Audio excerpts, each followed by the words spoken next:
Strong with the fucking tears. I'm gonna wear these around my neck, not my head, so I can still hear what's going on.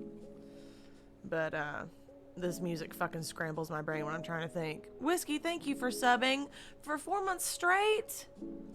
I'm sorry, 4 months gay. We raise our children gay in this house. Thank you so much. Hi, everybody. Welcome the fuck in. Maple Moon, hi. Yeah, Jesus Christ. We only do it on the third Saturday of the fucking month, and your grandfather had to have eaten oatmeal for breakfast that day, and you have to stand with one foot in front of the other, and the fucking planets have to align. We're still waiting for our fucking Novavax to hit our area. My mouth always says Novavax. Is it Novavax or Nora? Nova. I can't even think right now. Thanks. We put up our tree last week. Yeah. Welcome in, y'all. Listen, I'm just gonna tell you right now. It is Novavax. Good to know. I'll keep my headphones like this so I can kind of hear what's happening.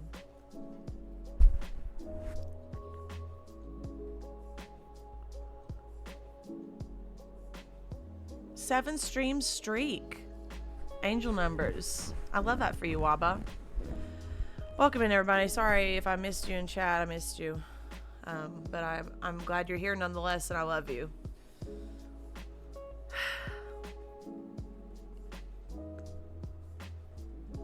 You already know when Pidge brings the fucking recliner over here to me, so that I can sit in it, that it's one of those fucking kinds of streams. So.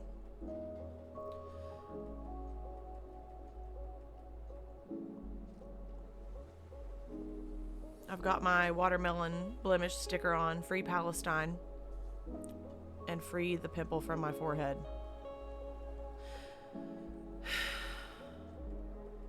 Meow.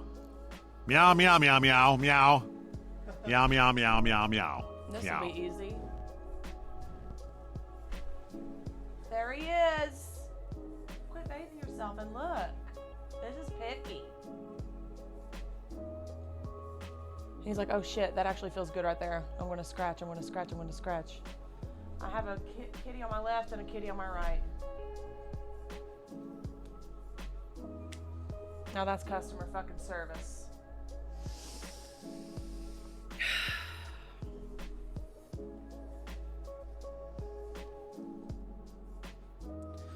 It's been another day of existing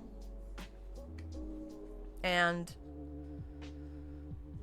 you know, the cognitive dissonance that I have to have just to exist online, it fucks me up. But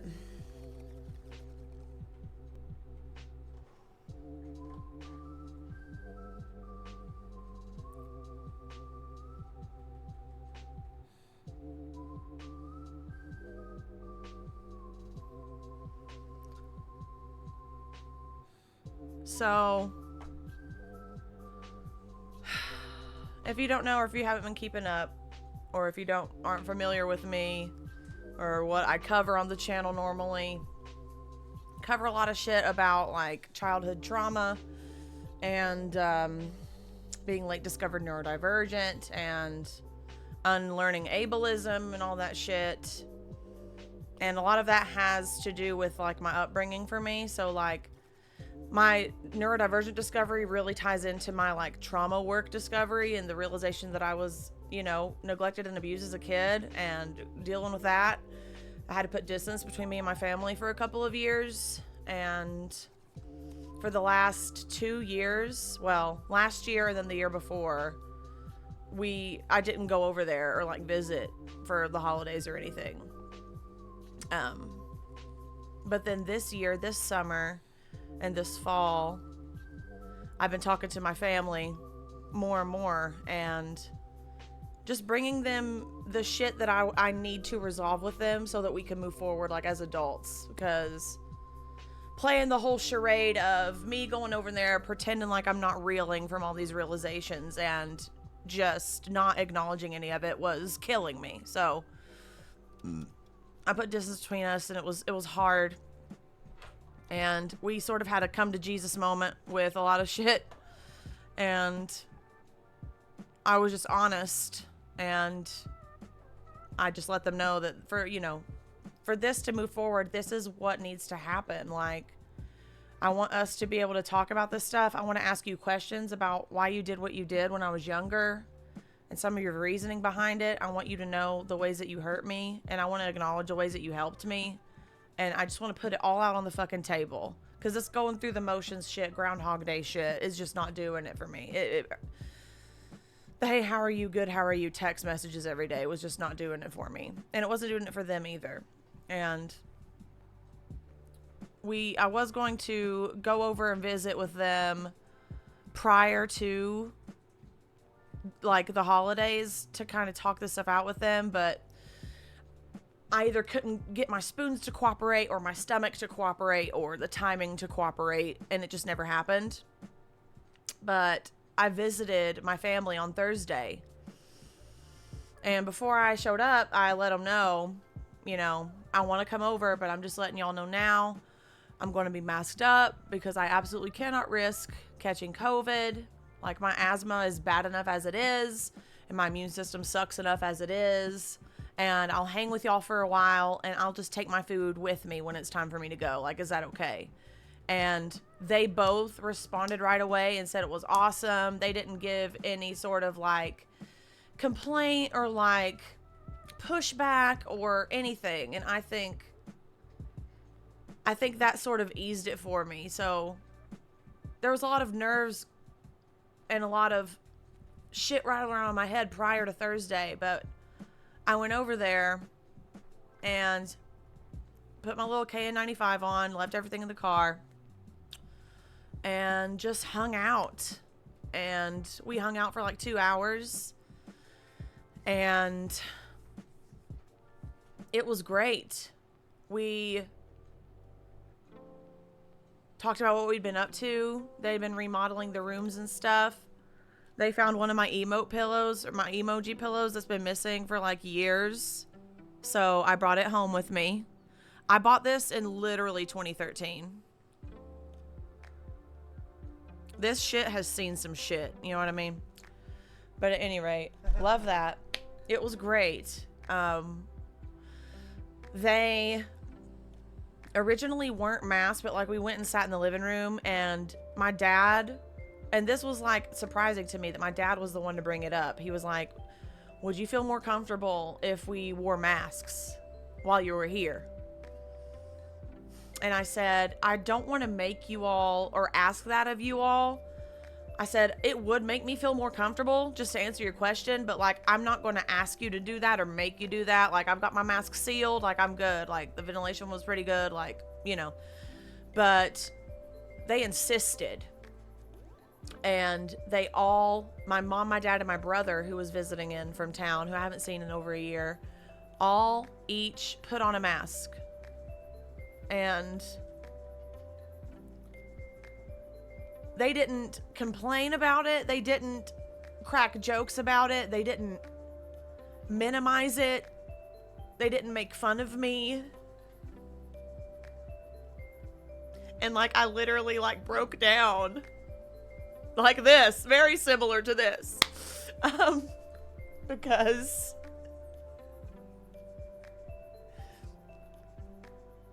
getting called a psycho and the R slur every day on the internet makes me feel really alone in this shit. And being just so like eagerly and earnestly accommodated like that, and I didn't even have to, it was no trouble at all, no problem at all. It like, it changed something in me. My baby, could I get you to grab me a couple of things? Back there, all the way back there, yes. And one of my Clack fans, whichever one, surprised me. I'm sorry, Flurb. I know you're comfy on Daddy's lap, but Mommy's leaking everywhere and she's already warm. You want me to turn this heater off over here? Oh my God, yes, please. Turn the heater off. It's only 38 degrees outside. 38 degrees outside. That's balmy. It's actually a balmy 40 degrees. That's never right. It still says it's the day the sun's out. Whatever. Thank you so much. But like, they didn't want to like eat while I was there if that was like, you know, if it made me like nervous or whatever. But I said no. Obviously no. There's so much good food here. Y'all worked hard on it. Like, and I don't know if y'all's family here in America, you know, in Thanksgiving, I don't know like what the tradition for y'all is. I'm sure it's different for everybody, but my family has always eaten extremely early in the day. This was like 2:30 or 3 o'clock in the afternoon, like a full fucking dinner. But they ate and I sat there with them and we just talked, and they like asked me questions about my life, and I got to tell them what I've been up to. I got to tell them about you guys. I got to tell them about what we've been doing here and what we've been building here. And it was so great. And like, as soon as everybody was done eating, they put their masks back on and we just hung out for a while and talked and caught up, and I didn't feel like I was putting on. I didn't feel like I was holding anything back or hiding anything or pretending or faking or anything like that. And when I left there, for the first time,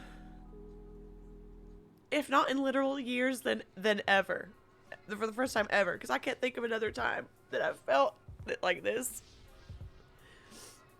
But after I left there on Thursday, I felt so full of love and so like jubilant in my chest that I got to have this moment with my family, and that they understood why, and they understood that I'm not like, they take my health seriously because they fucking raised me. They saw mono almost wipe me the fuck out when I was 7 years old. They've been there when I had my IBD, whatever the fuck, gastro, whatever the fuck episodes that I've had my whole life. Night terrors, walking pneumonia every year like clockwork, bronchitis, strep throat. Like, my immune system fucking sucks, and they know that. And they understood it, and they respect it. And it was so easy for them to do that. And my family, they're like, we are diametrically opposed on so many things.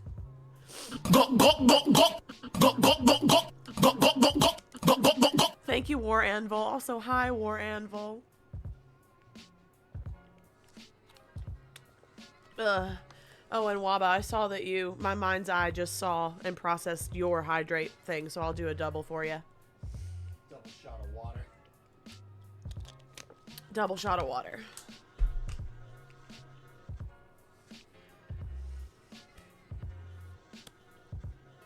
My family is conservative, Southern,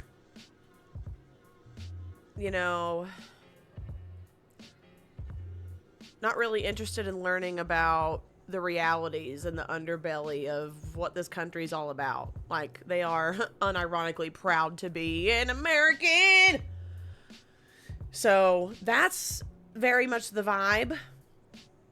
But we didn't talk about any of that stuff. There was no snarkiness or anything. And I honestly think that we are just past all of that. Like, we just want to have a relationship with each other. And Thursday was like the best step in that direction I could have possibly asked for. And it clicked something in me that makes me no longer afraid of who I piss off by talking about my lived experience. Like, truly.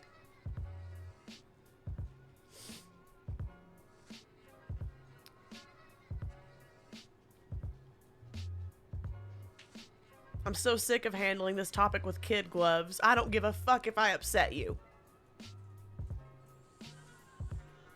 I don't give a fuck if I hurt your feelings when I talk about this.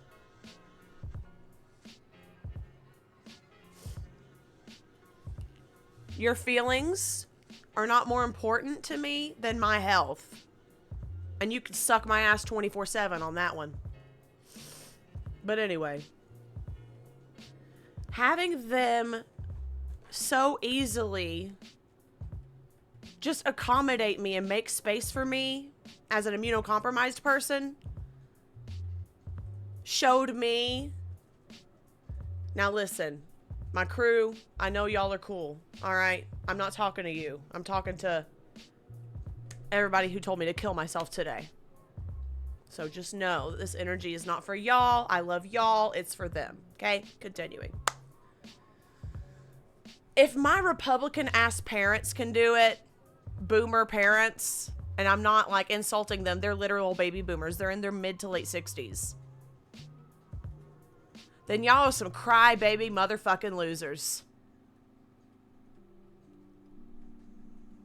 I am so sorry that you place your identity and personality in exactly 3 things: where you work, what team you like, and who you vote for.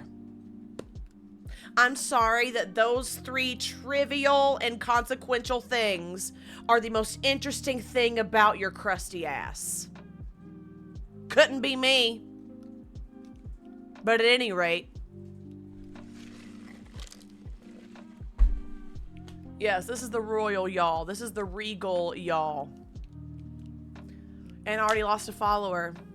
More, please. Leave. Goodbye. Excuse yourself.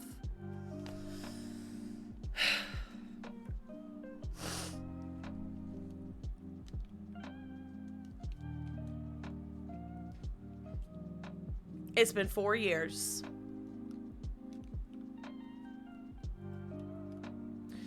The people who have been most affected by this the entire time, those who are still here and able to speak up for themselves,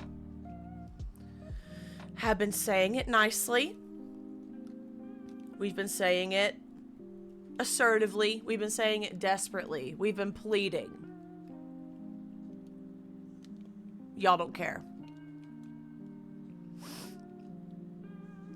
So excuse the fuck out of me for just abandoning the frivolous, unnecessary niceties and getting to the middle of the message, which is, if you can't be bothered to care about the person's health next to you, or to consider whether or not you may be passing along a BSL-3 airborne pathogen, of which 40% of cases are asymptomatic, that means you don't feel anything. That means you don't look any different, feel any different, are any different, so you think. If you're okay with doing that so that you can live your life and go do your thing, you're a piece of shit. At best.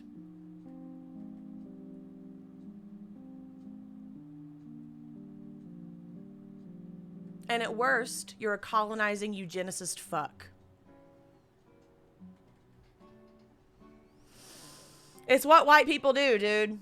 It's what white people do. White Europeans. White European descended folks. Spread disease with reckless abandon.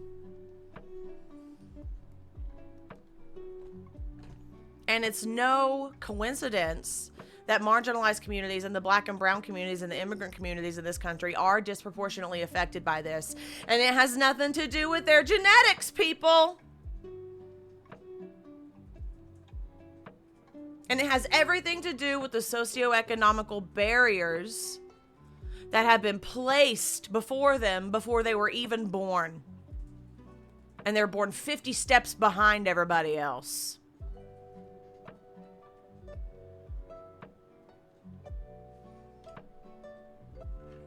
Yeah, what? Somebody talking about the... Stretch has a cooldown on it. Yeah, okay, listen, yeah. There's been some smiley fry inflation on this channel, alright? Blame Joe Biden. I blame Joe Biden, and I also blame WABA. Yeah, the jump scare's 1,500, and if you use it once, that's your use for it for the night, and there are 3 total. For everyone. Save up your smiley fries, but don't let them get freezer burnt.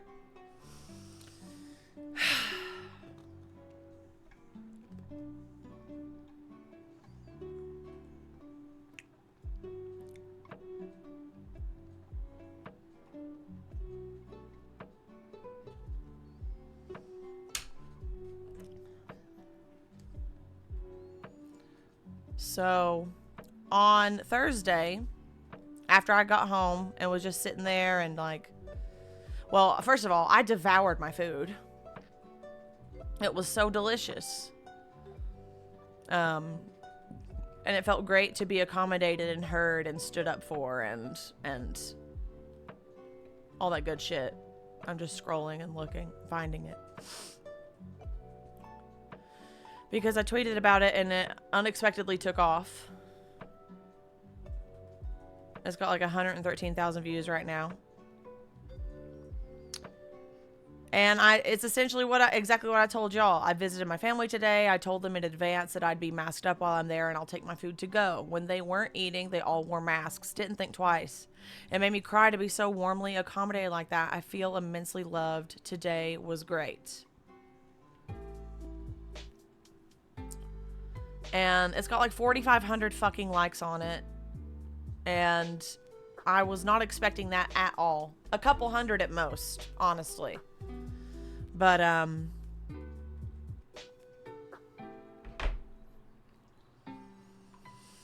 as I've talked about before, once a tweet of mine reaches like 10,000, 20,000 views, you're shaking the world, mister.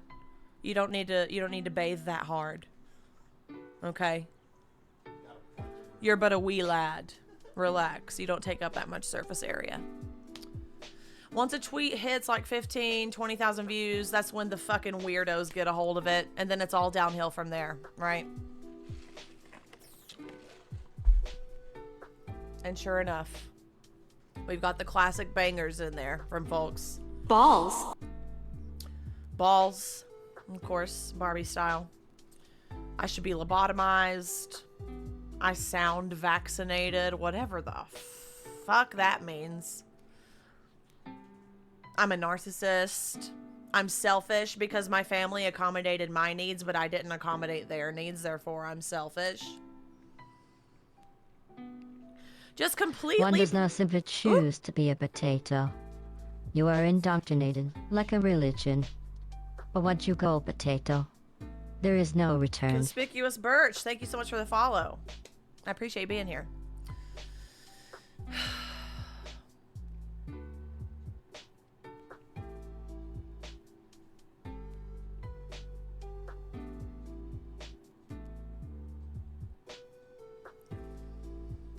Heaven forbid a bitch have a good day.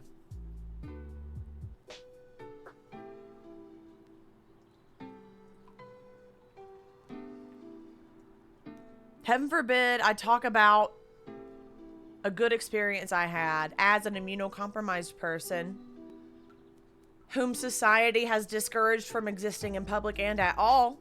And I'm reminded of that every time I talk about this online. Heaven forbid I'm accommodated. Heaven forbid the people around me who care about me and want me to be as healthy as I can possibly be to mildly inconvenience themselves at most. Because none of them have like breathing conditions or anything that makes it like unbearably difficult to wear a mask.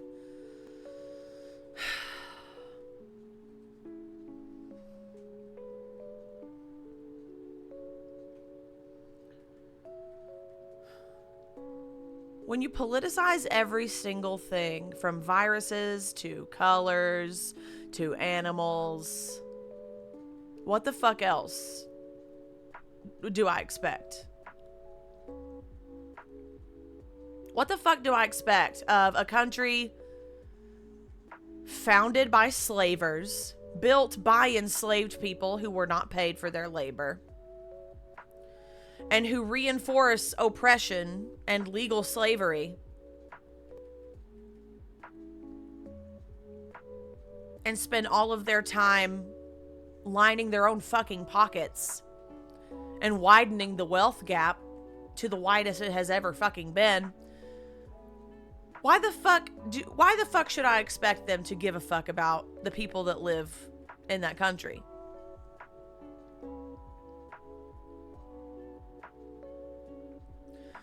This pandemic, we have had so many opportunities as like a human species to just do better, and we have failed at every turn.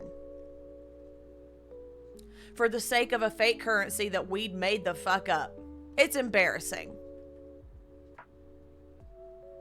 It's embarrassing. These are the same performative neoliberals who posted black squares when George Floyd was brutally murdered, but said shit ass else. Who still goes to their little Starbucks and their little McDonald's, even though they are funding genocide. Who threaten people like me with Project 2025 if I don't vote for Joseph Biden. As if I don't read or am not aware of current events or fucking reality. Excuse me for having a fucking spine. Excuse me for holding my values higher than I hold a green piece of paper, a metal coin, or a number on a screen.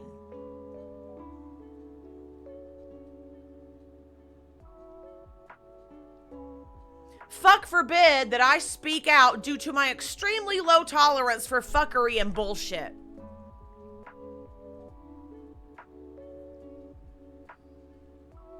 And fuck me for having needs. Fuck disabled people at all walks of life for having needs, for needing to be accommodated, for asking, for begging, for pleading to be integrated equally into society. Don't get me fucking started, but we're already here. In the United States, people who receive SSDI, which is Social Security Disability Insurance, are not allowed to have more than $2,000 at a time in a bank account. And if they do, it could affect their eligibility for receiving benefits. And then, when that disabled person finds love and decides to get married, that $2,000 total now applies to both people in that marriage. And if both people in that marriage at any one point have a total of $2,000 and 1 penny or more in their bank account, they're at risk of losing their disability benefits.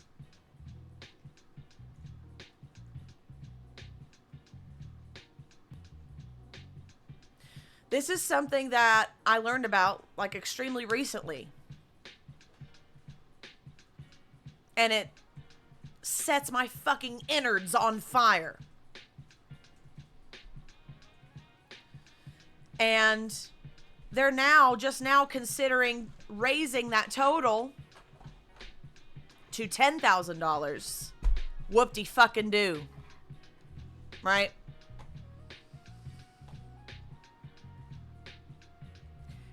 Every system in place, every institution in place, every law, rule, regulation in place discourages disabled people from existing, whether they're born with a disability or not.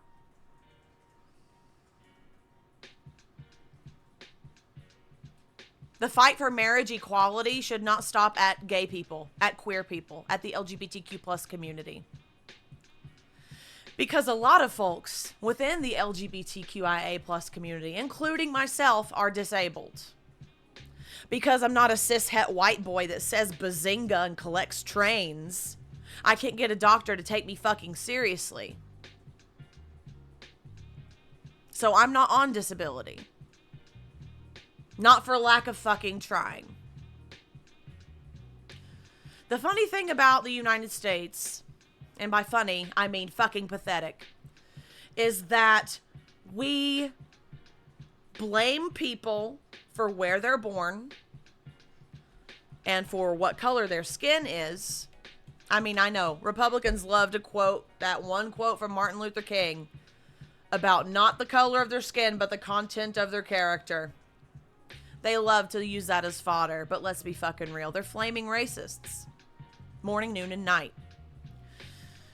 And they enact policies, or don't, in areas that actually need it. And then when these areas of impoverished people, of largely immigrants and black and brown folks, and in my case, poor white folk, are blamed for being in that situation, are trapped by various poverty taxes, late fees, credit scores, which were literally designed to keep poor people poor. It's expensive to be poor. But Americans love to blame people for that. You mix in white Christian nationalism with that, and then you get people blaming disabled people for being disabled. A lot of like evangelical Christians and like fucking snake charming West Virginian Bible thumping hellfire and brimstone people see disabled people as less than. It's legal in my state, therefore it's legal on my stream. Do not come for me.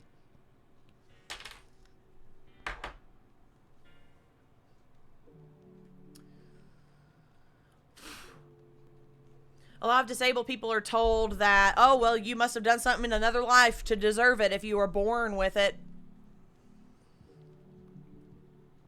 They get told, well, if you got in a crash and you're disabled now, you gotta get right with the Lord, 'cause he punished you for something.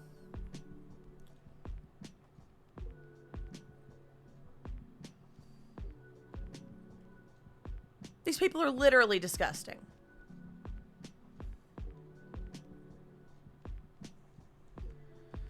And for over 100 years in the United States, disabled people were not allowed to be in public.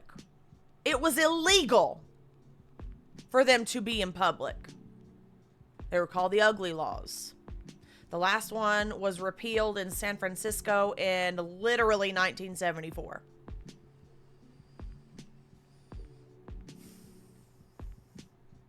So that's how recent this shit is. And then you have a pandemic happen, and it's still happening, by the way. COVID is the third leading cause of death in the United States, behind all heart disease and all cancers, which both can be exacerbated by COVID. It's not a cold, it's not a flu. Kiss, suck, and smack my ass. It destroys your immune system, your vascular system, your nervous system, your digestive system, your bones. You name it, it fucks it. And no, that's not a political statement, sweaty.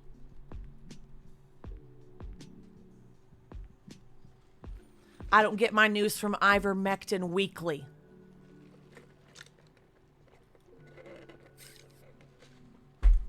God, I hate people.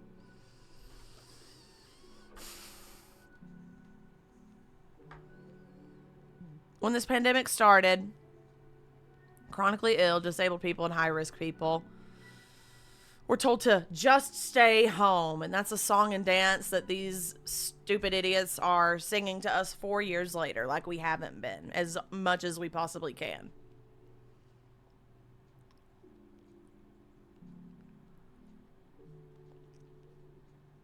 Like, I'm sorry that you lack basic comprehension skills. I'm sorry that you think rubbing dirt on a wound will heal it. Or eating a medium rare steak at high noon in the middle of the day outside, outdoors, and getting some sun on your skin.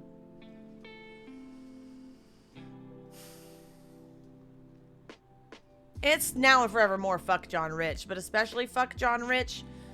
If you don't know that whole fucking mess, fucking go. You've got some potatum lore to catch up on. I'm not catching yet. But he is like one of the keynote speakers for PragerU, not an accredited university, that calls librarians and teachers groomers and pedophiles because they hang rainbows up in their classroom. Like, this is the caliber of brain cell that we're dealing with here, people. And it's not looking good. Prognosis, not great. And like, for so many of these people, they don't give a fuck until it happens to them. And instead of developing empathy, they turn it into a pissing contest.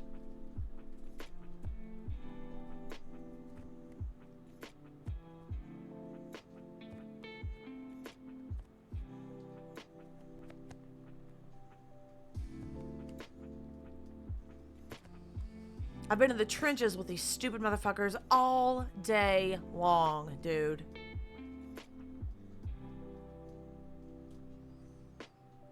They're fucking embarrassing.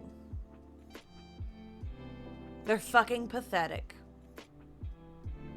Because how down bad do you have to be to harass a complete fucking stranger?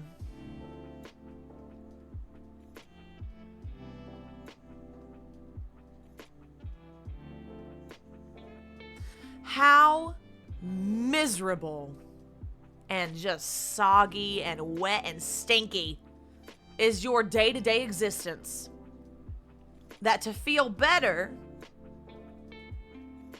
you'll call disabled people names on the internet.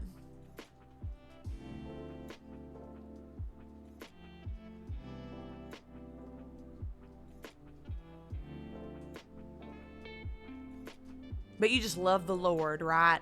You're in church every Sunday. And you're the first one out of that Baptist parking lot because you have a server to harass at Texas Roadhouse every Sunday afternoon. As the Lord requires. That's the Lord's way. I tip the Lord 10% every week. Why do I have to tip you 18? Well, Stacy, it's because I'm working a double and I have an actual mouth to feed and the Lord's not real. I make $2.18 an hour. Tip your fucking servers, people. 20% or more, or stay the fuck home for once instead of telling us to stay home. How are you going to harass disabled people and say that if we're too sick to be out in public while everyone's tonguing each other's throats with variant soup, how the fuck are y'all going to tell us to stay home when y'all are the menaces to fucking society?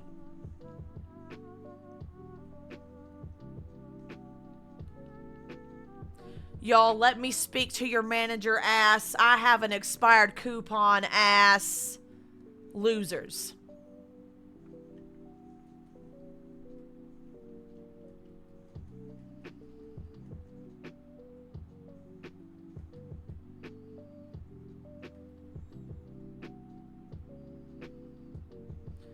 Who are so hyper individualistic that you think that the air that you breathe only affects you. I want to think that that's the reality, because the only other reality is that you don't give a fuck, and that just makes you evil. So I'm trying to give you the benefit of the doubt here, Chodley, but it's not looking too good.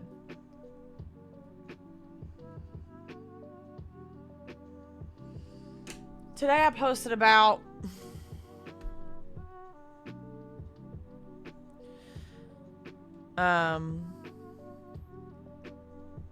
this, you know.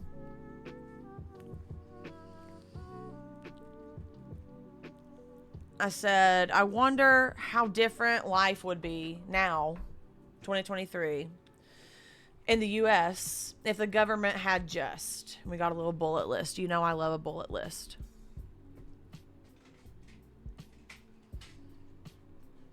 Now we're going to go by this, we're going to talk about this point by point instead of all at once. My first point, paid us to stay home.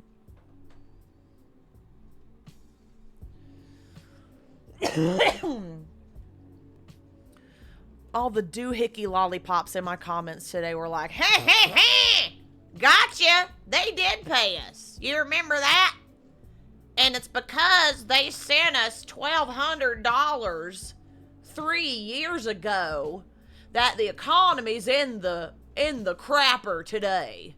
It has nothing to do with the 11 to 12 digits that are being sent at a time to Israel to fund an actual act of genocide that I don't care about. It's not that. It's not greed that's causing it. Y'all sound like Mitch fucking McConnell. He bitched about the $1,200 checks for a year and a fucking half. Give it up, turtleneck. Give it up. These are just capitalism dick riders. Literally, babes. Literally. Huh? No other way to put it. Yeah. Because you have people telling you, hey, this is my lived experience, living in a world that already isn't made for me or accommodated for me in any way and encourages inclusion or integration in any way. And I'm being shunned and sequestered and forced to assess my risk every time I leave my fucking house.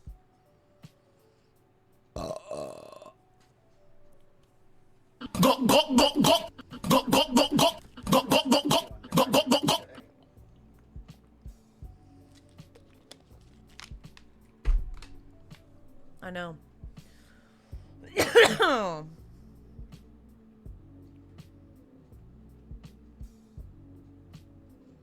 I'm thinking. I forgot.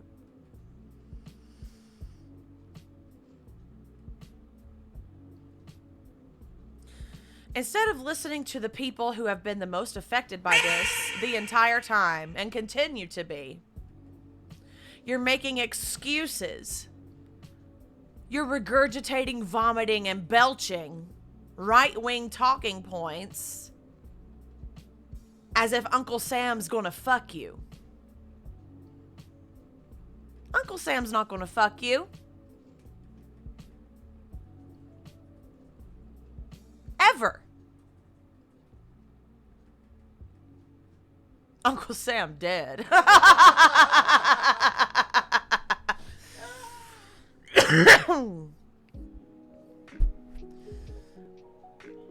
Is my inhaler nearby? Yes. Yeah, I'll brought it over there for you. These people don't realize, refuse to accept, acknowledge, or understand or come to terms with the fact that they are 3 to 4 paychecks away from homelessness. They're not a pre-millionaire in their humble beginnings era. But they don't all think like that. They also think that, again, this ties back into white Christian nationalism. I was raised in the buckle of the Bible Belt, so I know how these people fucking think. Because I was also encouraged to think this way. A popular mantra in my house growing up was, life sucks, then you die. I was like, okay, cool. I'm 8, but great. But a lot of these people think that we are supposed to suffer while we're here on earth and go through unnecessary trials and unnecessary tribulations and unnecessary difficulties and manufacture difficulties such as poverty, hunger, and houselessness, because when we die and make it to heaven, that will be our reward. So it's okay to like think like that for yourself, but you enact financial institutions and policies with that mindset in mind.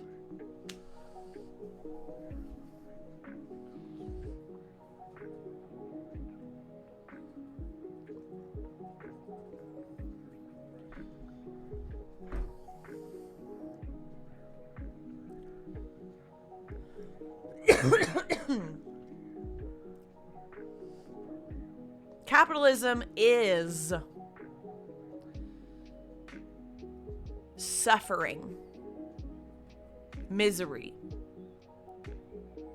pain, and torture. And that's not hyperbole.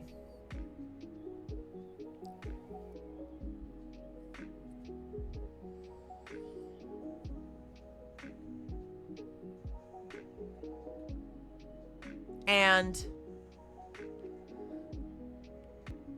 like Gen X, millennials, and younger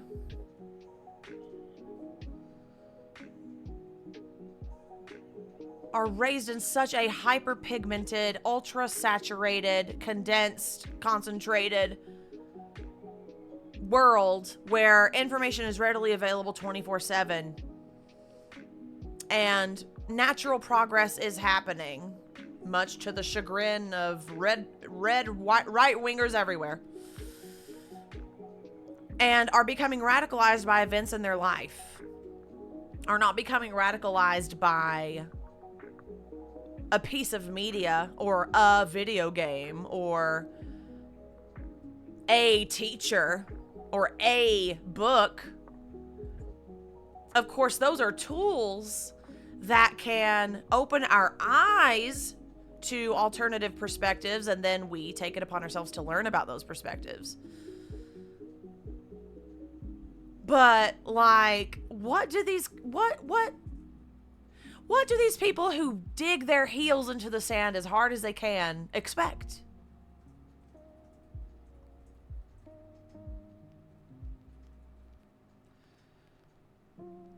People younger than me, people who aren't even like adults yet, but are like young, like teenagers, are already looking around and seeing what's expected of them once they finish the race and enter the workforce.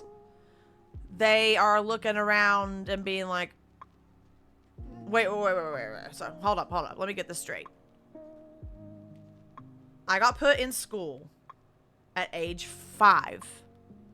From age 5 to 18 for 180 days a year. 7 to 8 hours a day, 5 days a week. Conditioned for compliance for 13 years, okay?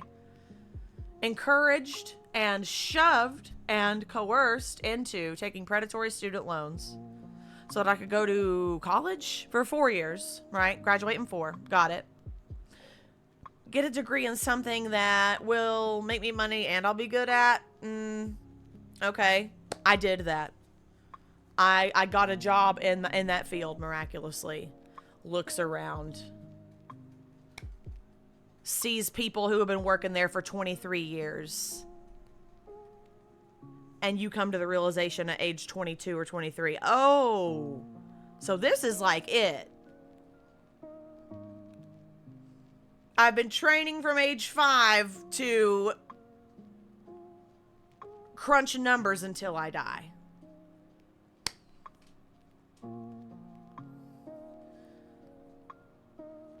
And people who are digging their heels into the sand want to blame everybody. Gay people, drag queens, feminism, black people.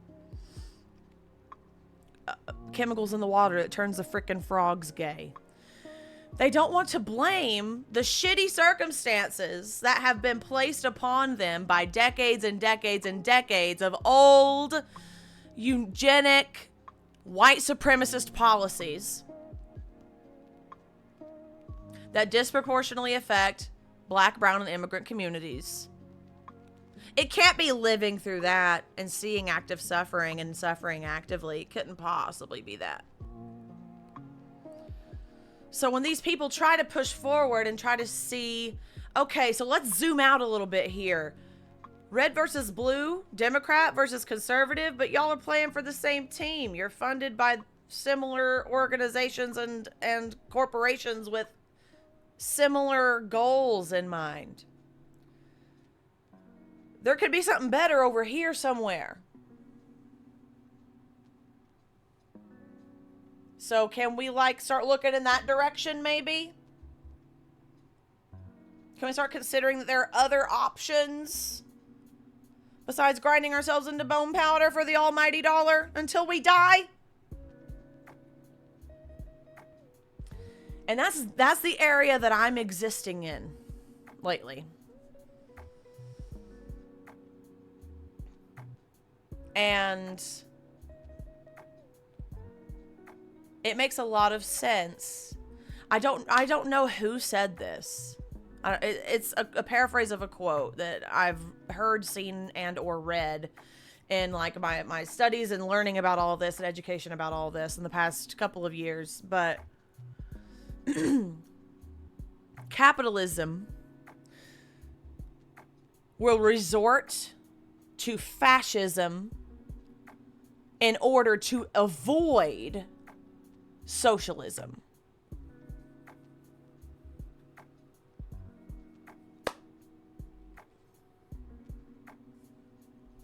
Sips Coke.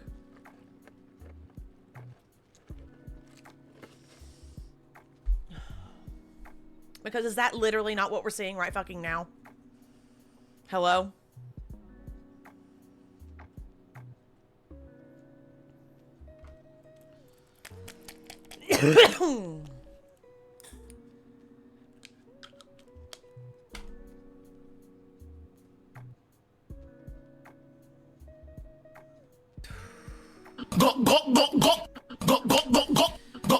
Y'all gonna make me piss my pants. Y'all gonna make me piss my pants. Up in here, up in here. Y'all gonna make me piss my pants. Up in here, up in here. Y'all gonna make me take a poo. Up in here, up in here. I've missed this pillow so much. I have. I really have. All right. What the fuck is going on in here on this day? Well, we're talking about capitalism, Alyssa. How we feeling out there tonight? What? Yeah. I am not Want a break from the ads? Oh my fucking god. Y'all. Hi, Nugget. That was all for you. That was hilarious. That was hilarious.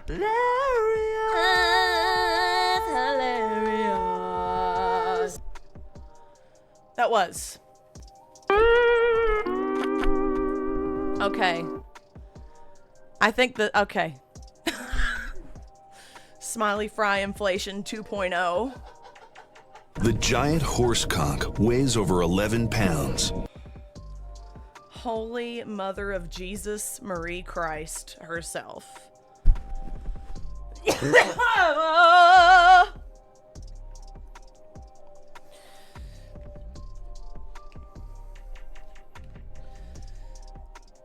Both sides of American propaganda. I know, listen, hey, I know I'm jumping into it. I'm on the train, it's leaving the station, I gotta go. Mamma mia. And I already lost it. Not because of you, Nova. American propaganda on both sides. I'm taking these off until I can get my thought out. The goal of both sides of American propaganda is to uphold and maintain white supremacy. Period. On its face, to someone who doesn't fucking pay attention or care. I'm well aware of how tinfoil hat that shit sounds. But if you have been forced to pay attention, if you have been forced to see the underbelly of the system for what it is firsthand, then you already know this shit. Where are my comrades at? But,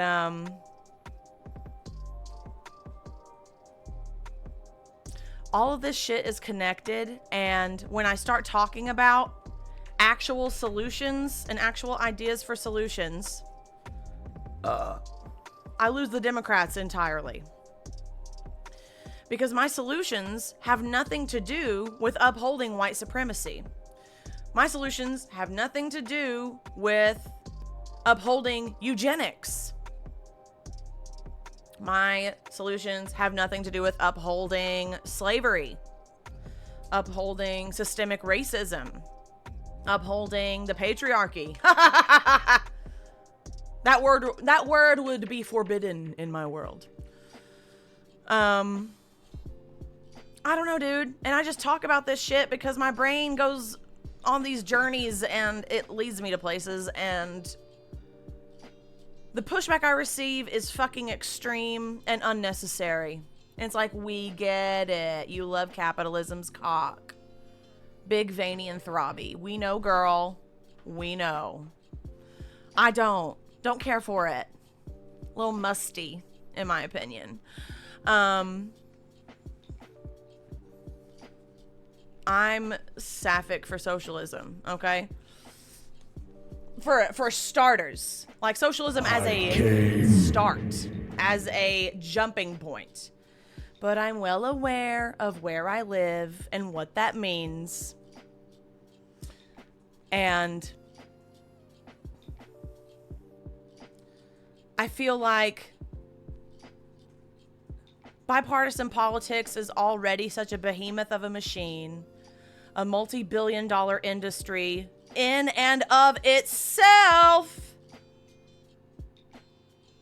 And it's already way too fucking loud and way too fucking everywhere. So, the way I see it, talking about it, without using the words communism or socialism, but just talking about it, people my age and younger are a lot more receptive to hearing it. Now, I'm not talking about the Connors, Kylers, and Tylers of the world who wear pastels and polos. You know what I mean?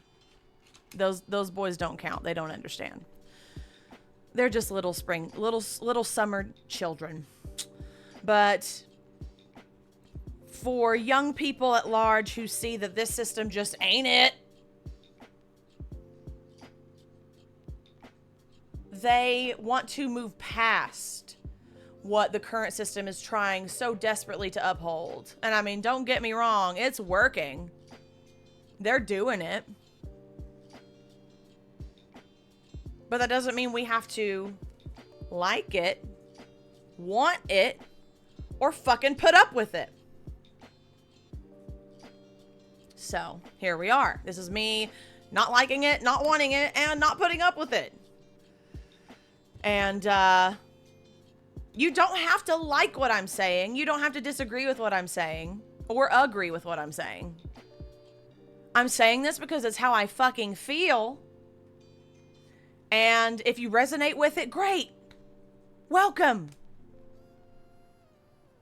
More likely than not, you're my people. And if you don't resonate with it, that's fine. Don't dehumanize me about it. Don't call me a fucking lunatic or an R slur or any other misogynistic, fat-phobic bullshit you could possibly conjure up. Because first of all, that tells me that you have nothing to stand on as far as any sort of argument or stance. It's really primitive to resort to attacks about people's appearance or just fucking name calling. Like, bitch, 8th grade was fun. Right?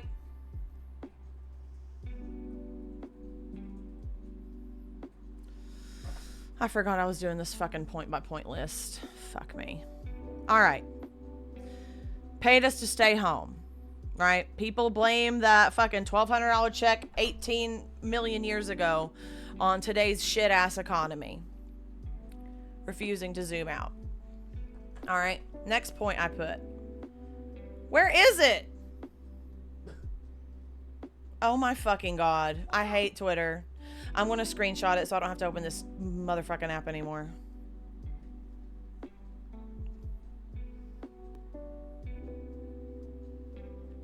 ¿Dónde? ¿Dónde? Found it. Screenshot. Next. I wonder how different life would be in the US if the government had just invested in air filtration and ventilation.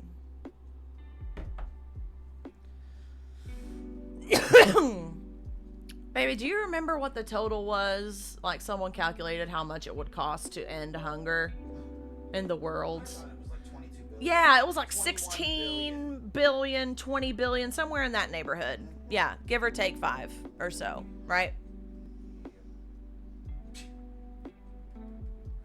Then you got Fermunda cheese melon mustard dropping 44 bill on a hell site. Pointless. He just wanted to get back at his trans daughter. Can anyone just give him a break? I know. Again, the government, you know, the Democrat in chief himself, Joseph fuck your mother Biden, sending 11 digits at a time to fund a genocide, right? One does not simply choose to be a potato. Ooh. You are indoctrinated like a religion. But once you go potato, there is no return. Connor John 420, thank you for the follow and cheers, my friend.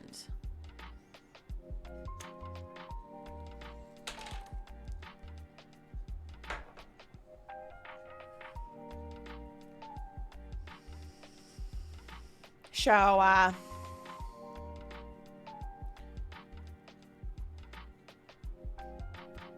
capitalism requires genocide. Capitalism requires eugenics. Capitalism requires systemic injustice and systemic discrimination. Capitalism falsely manufactures hunger, poverty, homelessness, and in the case of what we're talking about, pretends that they can't afford simple measures.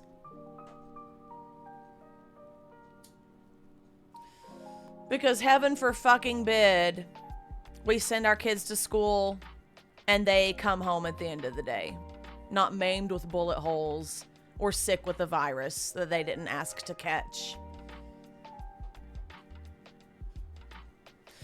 Here's another what the fuck did I expect about America.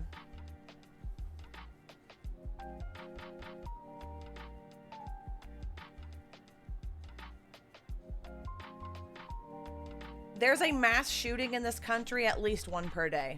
At least. Haven't missed a day in years. School shootings as well.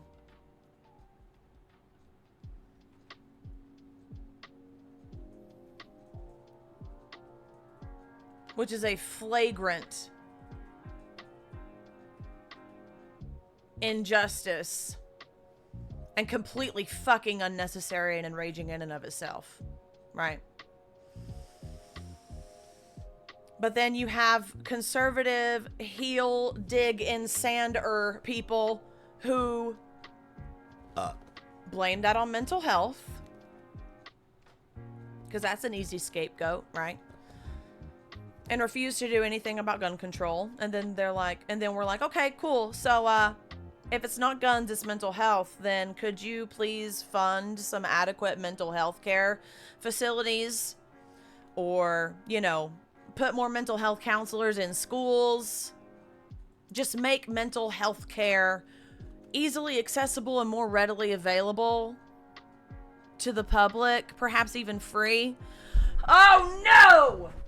Did they say free?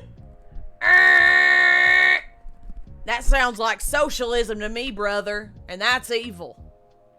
We can't be having that. How dare? How very dare? Right? So when you've got people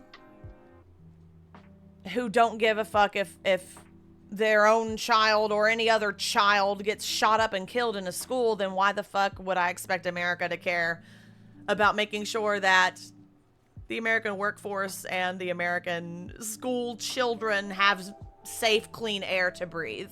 Come on, Tatum. That's fucking ridiculous. Right? Do I hear myself right now? Lock my ass up. Here, give me the key. I'll swallow it myself. Oh my fucking God.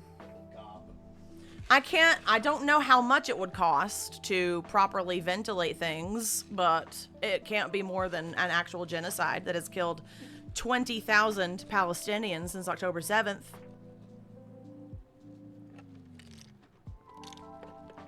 Vote blue no matter who. Next bullet point. I wonder how different life would be in the US if the government had just provided free masks and adequate testing and actual paid sick leave.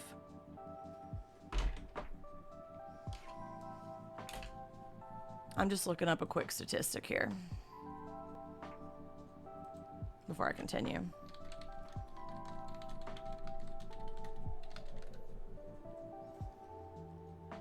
Oh, man. Okay. That's bleak.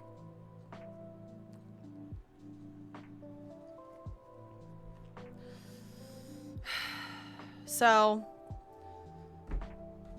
free masks is like bare minimum. And I don't mean the flimsy surgical ones. People deserve access to actual good quality masks and respirators. They're mass produced. They're not fucking expensive. Right? And adequate testing. Every 8 months or so, the government will throw us an expired crouton and say, hey, you want 4 free tests for COVID that expired in 2021? There you go. There you go. They don't fucking work because we've been letting it rip for 4 calendar years. And there's more variants floating around than there are letters in the alphabet. So we're calling them Greek words and random acronyms and shit. And these tests don't pick any of that shit up. You have to take them multiple times. And you have to get the timing right and stand on one foot and close one eye and hum a little tune in order to get to the COVID test to be accurate. All of that aside, let's talk about paid sick leave, shall we?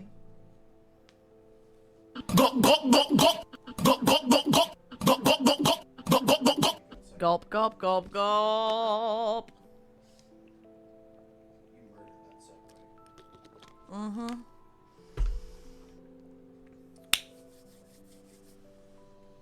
Anybody want to? Don't Google, don't cheat. This is a guess, all right? Out of 193 countries, what's the percentage of all the countries in the world that offer some sort of paid sick leave?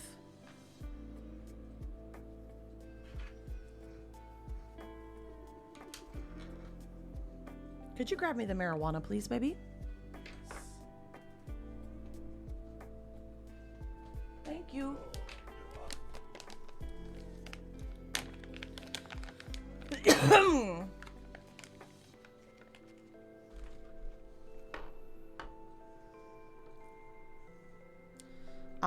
I'll do it until I'm done packing this bowl. So, out of 193 countries on planet Earth, Earth for the lay person, how many, or what's the percentage of countries that has some form of paid sick leave? Okay.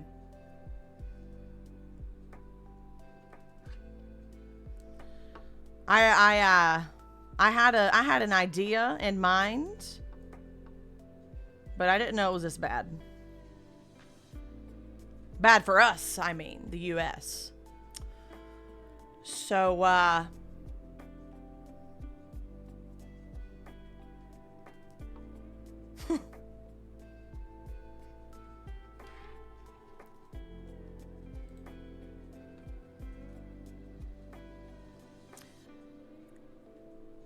out of 193 countries, 179 have paid sick leave of some kind. That's 94%.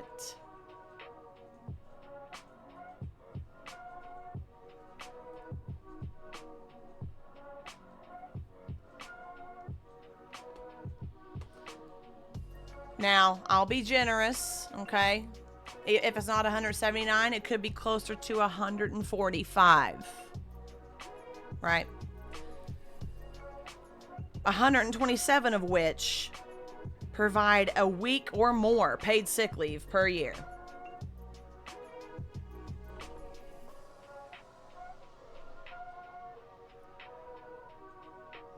And that's like widespread. It doesn't take a literal act of Congress. If you catch the fucking flu or something, which is not COVID, in a country that's not the US, chances are you're going to get some form of paid sick leave automatically. You don't have to apply for it. It's not a big rigmarole, Rick Moranis type situation. And we are one of, I believe, 2 developed countries that does not offer paid maternity leave. Like, legally. When I say offered paid sick leave, I mean like legally covered. Now, of course, there are jobs, cushy jobs with benefits such as, I don't know, basic needs that give it to their employees as an act of good faith. But honestly, the bar is non-existent, people. Giving your employees adequate pay for when, I don't know, life happens is the literal bare minimum of what you could do.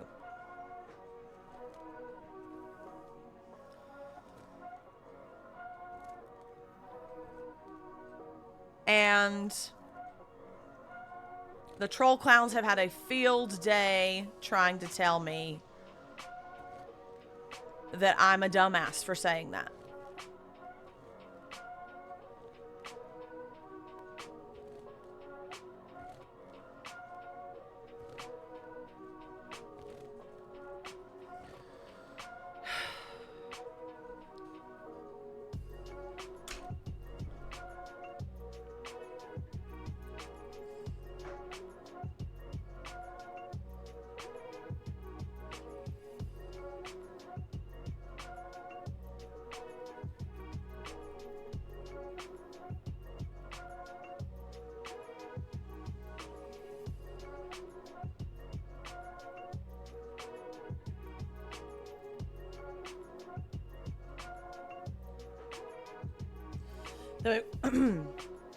We've got comments up in here on my shit that say things like, or, now hear me out.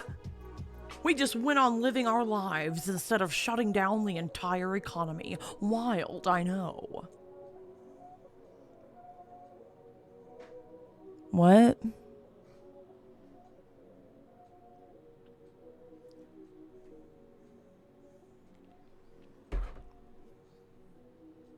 The economy is made up.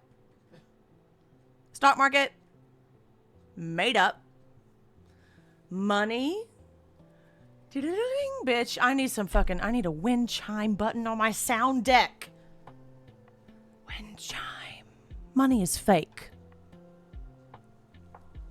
So if you really trying to start somewhere, we really should start there. I explode a lot of potato chip Chadley heads with that statement, so let me be a little more clear.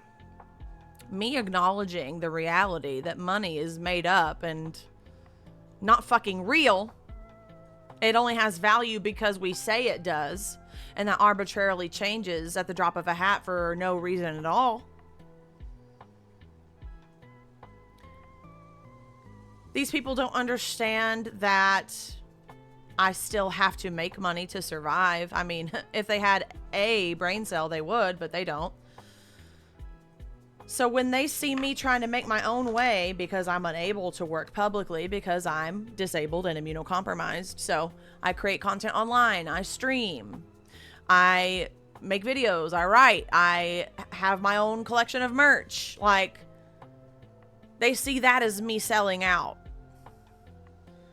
which is ooh-woo cute and hilarious. Because it's the same Chadleys that like to harass sex workers on the internet for exploiting their bodies.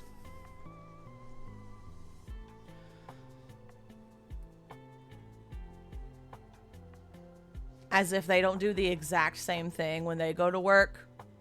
Because they're selling their labor. They're selling their time on this earth for a fake currency.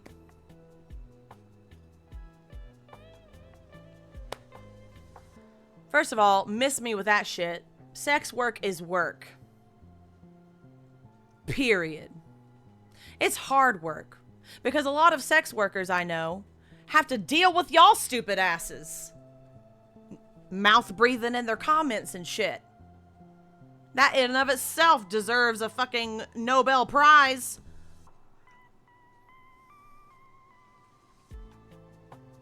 You can't please these people. Period. I can't work, so in lieu of curling up and fucking dying, I'm making my own way. These people don't like that. They call me a sellout, call me a shill, call me a grifter, call me a loser, call me all these cute fucking names that I've been called literally my entire life in various shapes, sizes, and flavors. Like that's supposed to do something to me.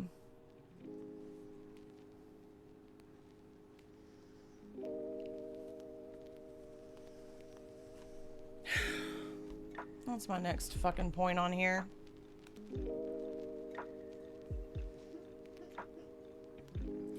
I wonder how different life would be in the US if the government had just... Oh, well, I didn't grammatically. I could have written this better. If the government didn't downplay SARS-CoV-2 for the sake of money.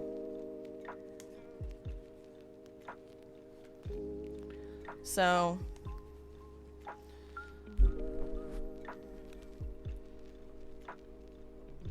Joe Biden in September, was it 2022 that he did this? Yeah. Yes, it was 2022. I think I mistakenly said 2021 on a stream one time, but in September 2022, with absolutely no proof, data, evidence, reality to back this up, went on 60 Minutes and said that the pandemic was over.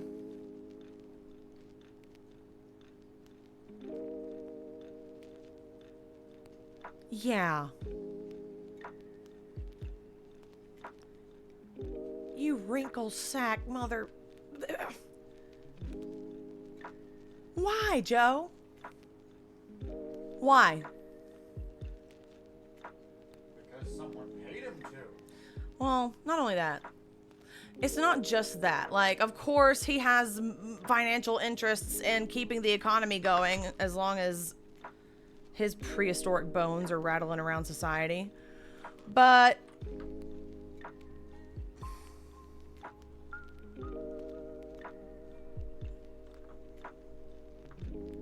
he's like top 10 Hall of Fame capitalism One does not dick simply riders. choose to be a potato.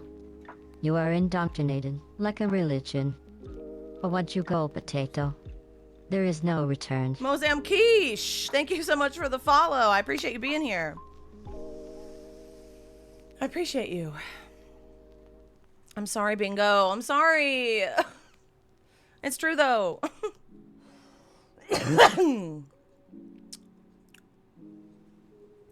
Okay. If my brain starts rattling and I start rambling, I'm just going to go with it because I'm trying to temper my thoughts and line them up linearly, which is hilarious and impossible of me. One does not simply choose to be a potato. You are indoctrinated like a religion.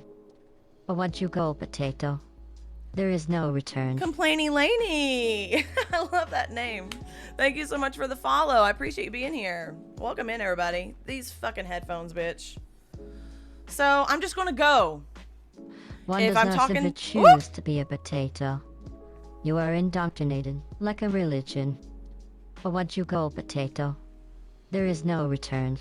Vin Patch, thank you so much for the follow. Oh my gosh. You guys. So many new folks. So watch the VOD if I'm talking too fast or too incoherently. I just have to go, okay? I have to go.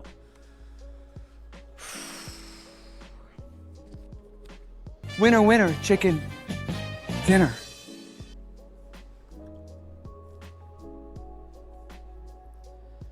It's so easy for Joe Biden and the government to pretend that COVID is over because they have cushy benefits and access to the best health care that they could possibly fucking imagine.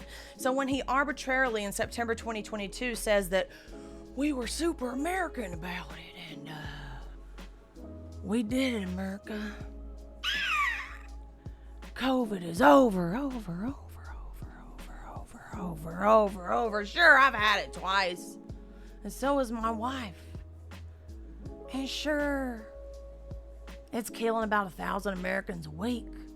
Even still, in November 2023. But it's over. That was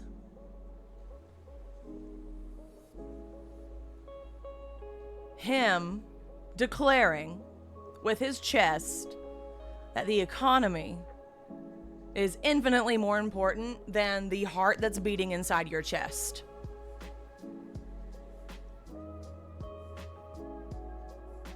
More important than your alive or dead status on this earth. He's a capitalist. He is a veiny, rock hard, ribbed for your pleasure with spikes capitalist. It doesn't matter that he's a Democrat. Because like I said earlier, they both are playing for the same team at the end of the day. It's truly covert fascism versus overt fascism.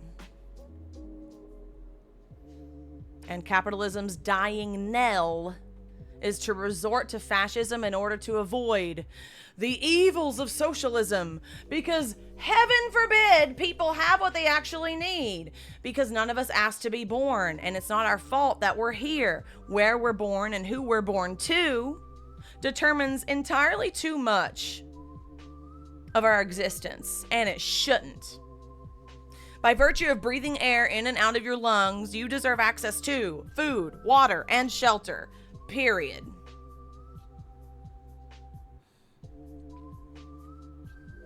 Period.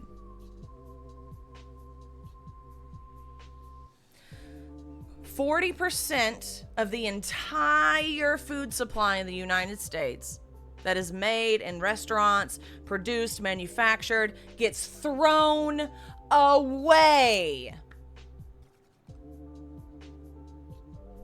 every year. Perfectly good food that otherwise might have like a scratch on it or a bruise on it, so it's not a beautiful enough green bell pepper to be sold in the produce section at your local Whole Foods, but it's perfectly fine.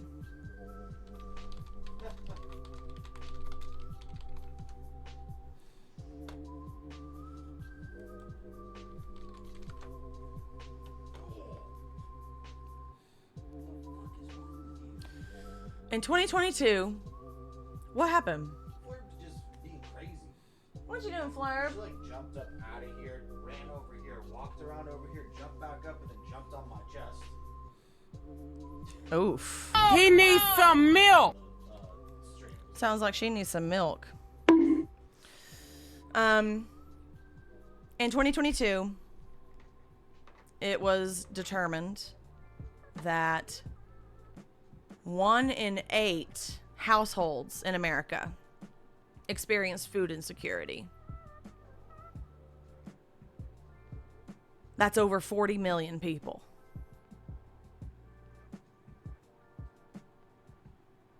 But we're throwing away 40% of our food because it's ugly or not used or...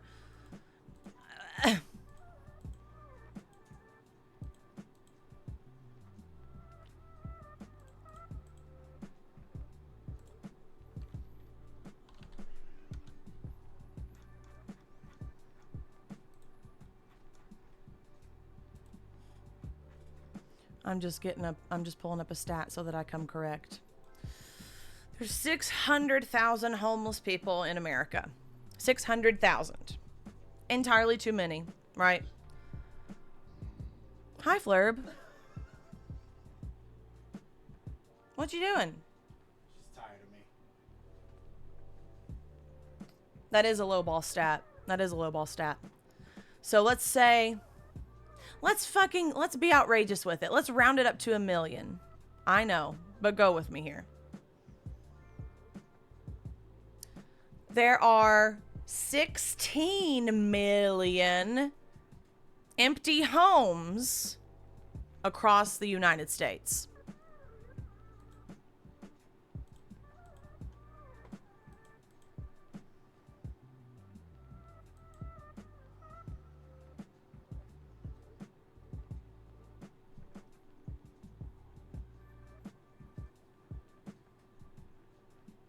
And bringing this up to a Democrat or a Republican will cause them to short circuit in various ways.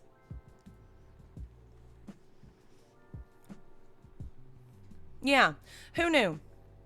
The cure for homelessness is to, I don't know, house people. The cure for solving crime is not funding the police, because I don't know who the fuck told you that. Police do not prevent crime.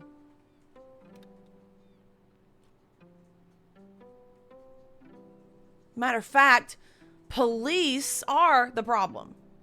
Just while we're here, let's cover all the fucking bases tonight. At peaceful protests that turn violent, a majority of the time, the police fucking started it.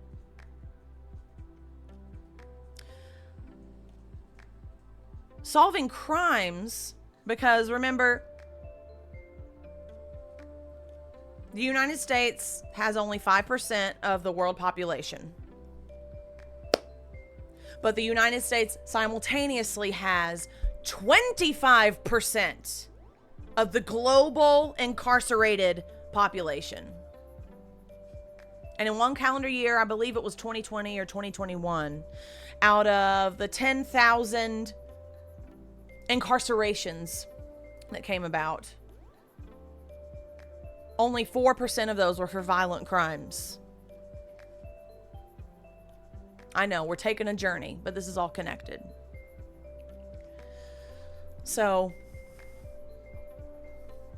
when people say shit like racism ended in 1964 magically like a fucking miracle and systemic racism and oppression doesn't exist, that's a bold-faced lie. Because police are overfunded in impoverished populations, and they punish people for being poor. They punish people with addiction, which is a disease. What other disease do you know that is illegal to have, that people get arrested for? I watched a video about safe injection sites today from Some More News. Thank you, Pickle. And there are a lot of countries who have safe injection sites for drug users to safely and supervised use drugs. Crack, meth, heroin, what have you. And doing that has decreased the level of crime, has decreased the level of violent crime on the streets and has helped people not, you know, contract hepatitis or HIV. And so that world was introduced to me today. The world where drugs are no longer criminalized and are instead supervised and used responsibly, and addiction is treated like the disease that it is, instead of sending overfunded police who get fucking trillions of dollars a year. I know that's wildly hyperbolic. Who gets an exorbitant amount of money per year that could easily end homelessness and hunger in that area, right? But instead they get fancy fucking electric dogs and fucking drones and tanks and shit. I don't know. Sending them to predominantly black, brown, poor immigrant communities and locking people up for being addicted to drugs. But you know what a conservative's favorite thing to do is? It's to blame the person for the circumstances that they landed themselves in. A certain Ben Shabibo comes to mind.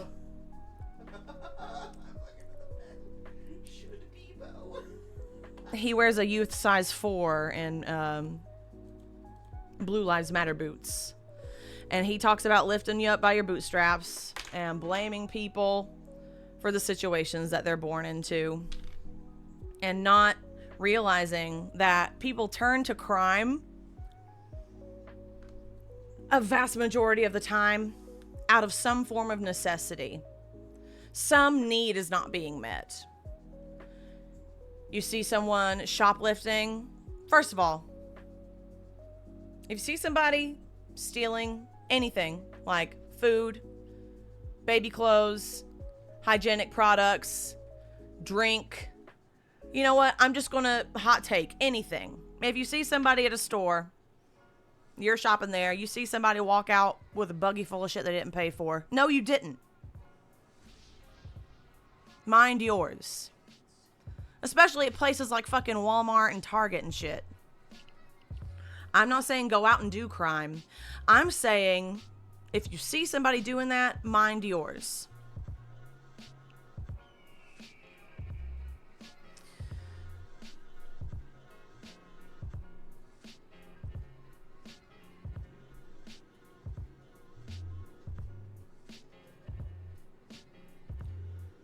The answer to actually, I know, it's ping pong pinball.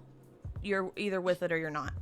The answer to actually mitigating a virus and getting a virus back on track has nothing to do with pretending it doesn't fucking exist, not putting adequate funding into research and ventilation and adequate testing and masking and paid sick leave for people.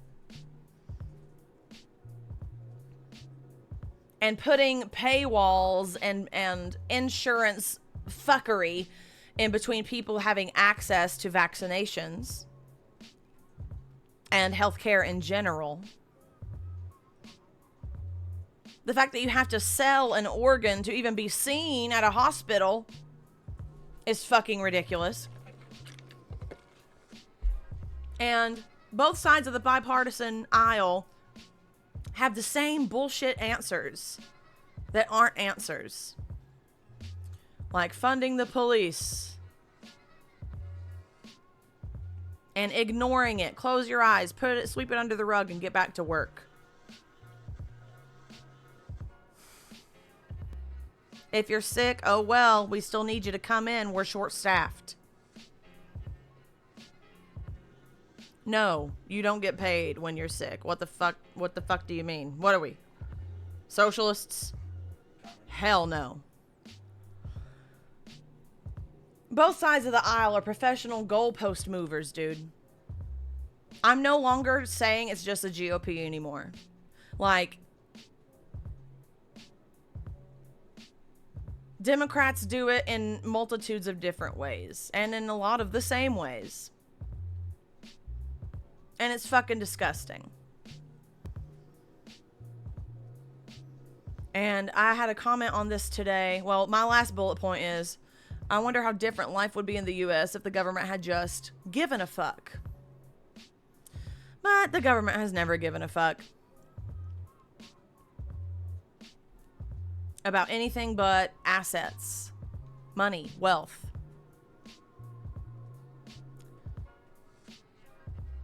And it's really funny as well how the higher up you go in like tax bracket or what have you,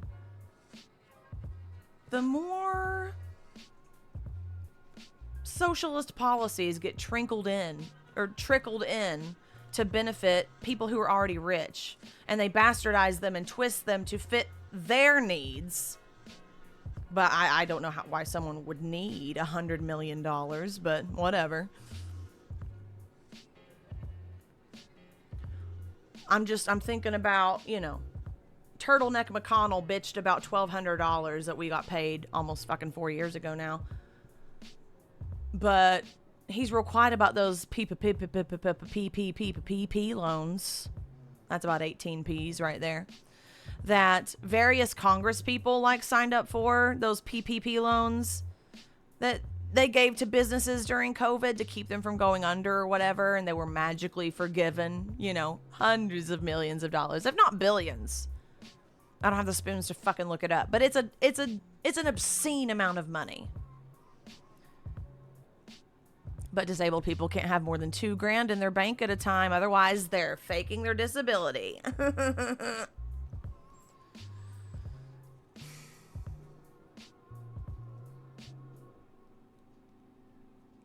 All this shit's connected, and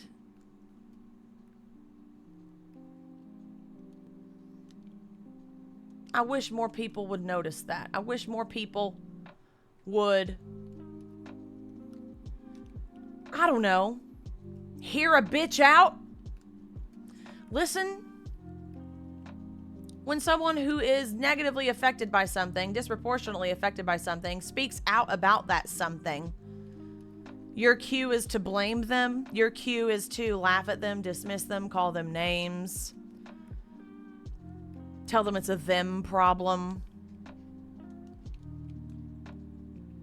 It's so fucking gross.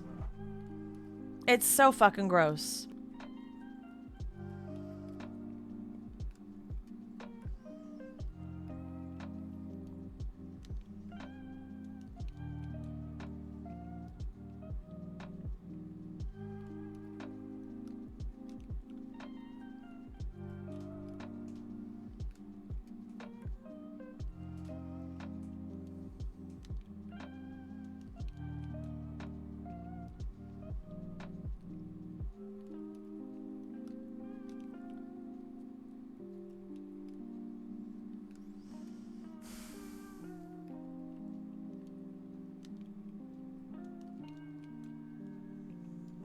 I'm just looking through these comments.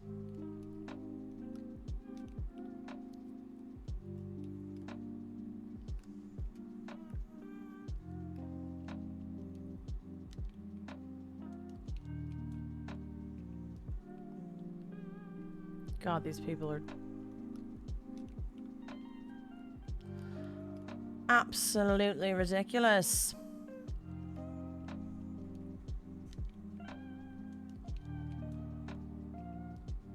Oh, I'm sorry, guys. I regret to inform you. Just now found this out, actually. Breaking news. That I use she, they pronouns, therefore my opinion is worthless. So, I'm sorry. This is a big fat waste of your time this evening. See you later.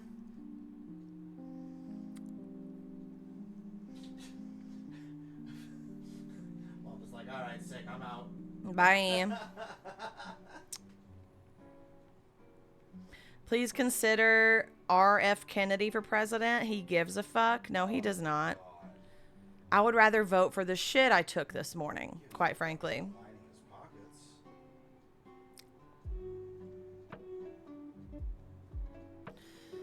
First of all, you got follower of Christ in your bio, an American flag surrounding your name, and your name is Gregory.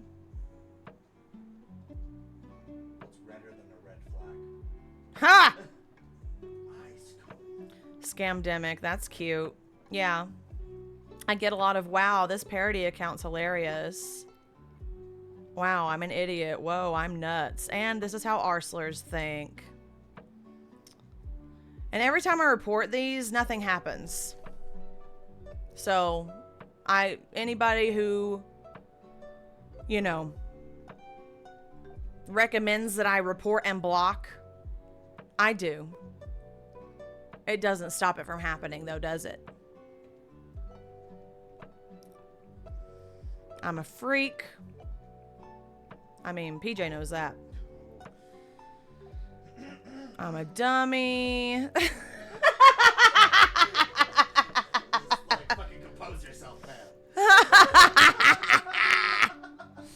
Get your shit together, Carol. I don't know, bro.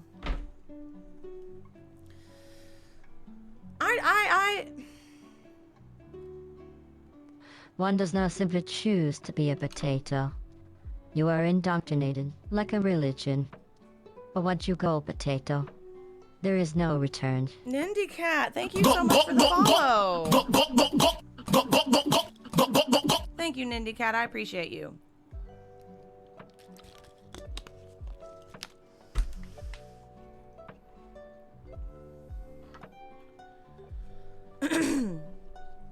What's absolutely bonkers to see now that she's about to say sarcastically, I didn't see coming at all, blinks audibly, is that the tide is now turning. Because it went from, you know, there's a China virus, you better relax, corona, to, well, in my area, I got yelled at by customers every day when I worked at this hotel bar because I was wearing a mask and I was an idiot and drinking the Kool-Aid. So I quit that job because I was sick of getting abused for $8 an hour. Went from that to getting the vaccine and not really realizing the efficacies of the vaccine. A lot of us like relaxed for a while when the first rounds came out, and you know, things seemed to die down, but like they didn't really, because it's like after everyone got that initial vaccine, they stopped paying attention, stopped caring, stopped wearing masks because they thought the vaccine would cover it, right? Because a lot of vaccines that we, you know, I was, you know, required to take them growing up, otherwise I couldn't enroll in public school because that's how public health works, are neutralizing vaccines and like preventative vaccines. But for a novel virus, that means one that hasn't been around before, we didn't know. None of us knew how effective they would be. I mean, I knew it wasn't going to turn me into a nanobot because I'm not a fucking idiot. But none of us knew how effective they would be. And then boosters started to become available. And then it's like around that time, like the beginning of 2022 through 2022 to September, when Joe said it on 60 Minutes, people stopped talking about it, stopped covering it. And now in 2023,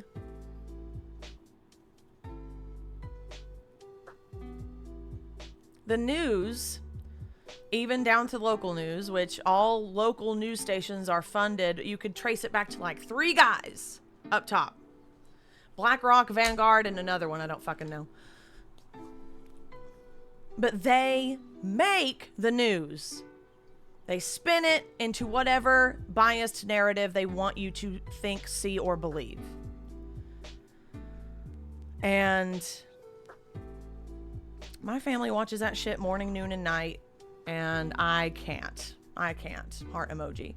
I get my quote-unquote news from sources that aren't biased, from sources that see past the bipartisan lens, from sources that accommodate and account for marginalized communities, you know?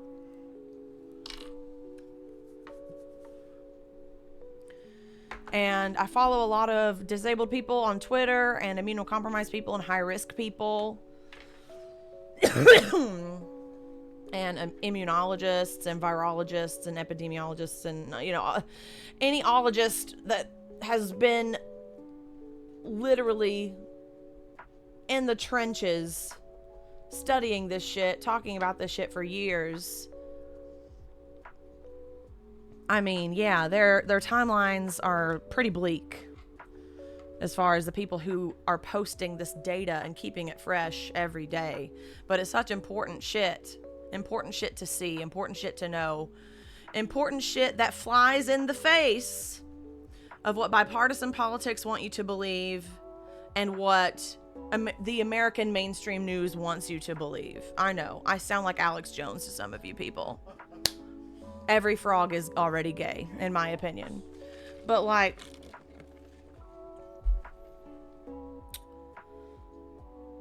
I'm not making this stuff up. And neither are these people. These people are presenting data of their findings because they're on the ground, they're in the trenches, they're taking the samples, they're making examples, they're doing the work. They're paying attention. They're seeing the patterns. They're recognizing reality for what it is. It's literally what they trained their whole life to do, right? Yeah. So for those of us who have had to pay attention,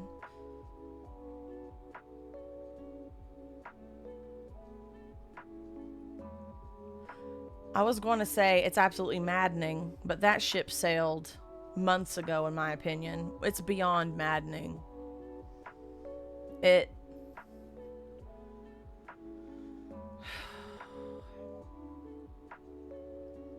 just like makes me melt into fucking lava thinking about it.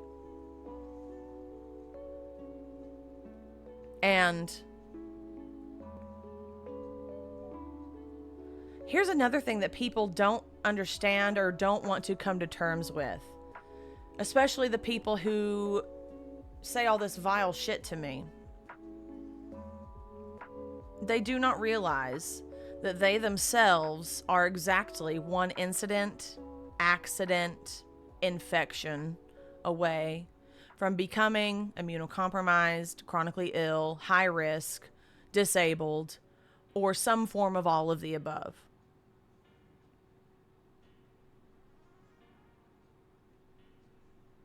And then what?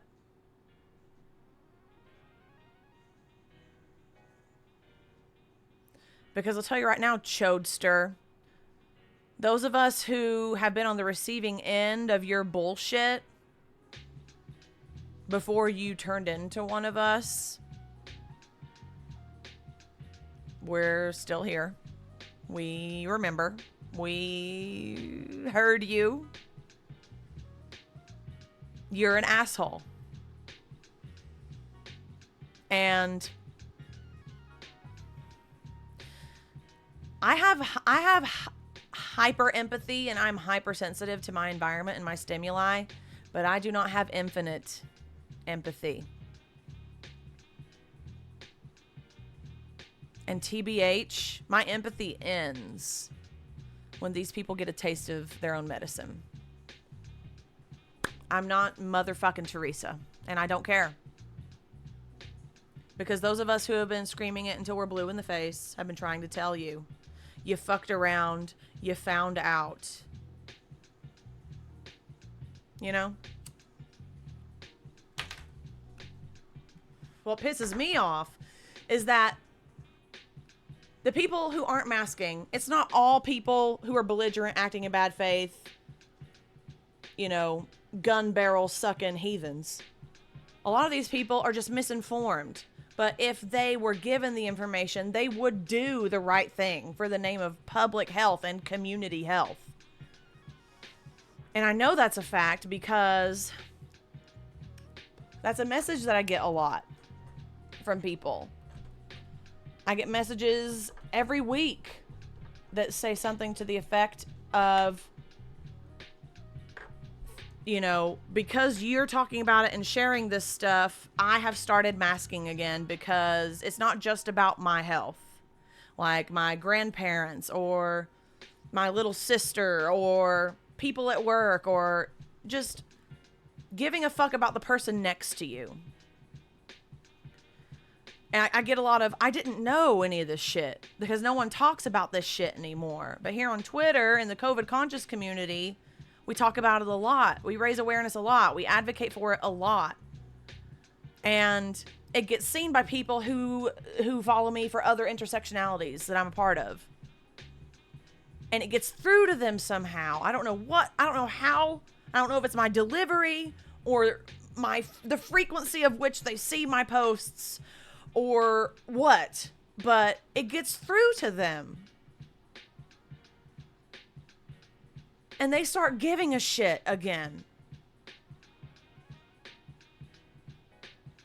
And that's so fucking wonderful. And nothing has empowered me to like take this stance of I don't give a fuck if I hurt your feelings talking about my lived experience. Like what happened on Thursday with my family, because they so readily, easily, understandingly, compassionately made space for me, included me, accommodated for my vulnerability. It was that easy.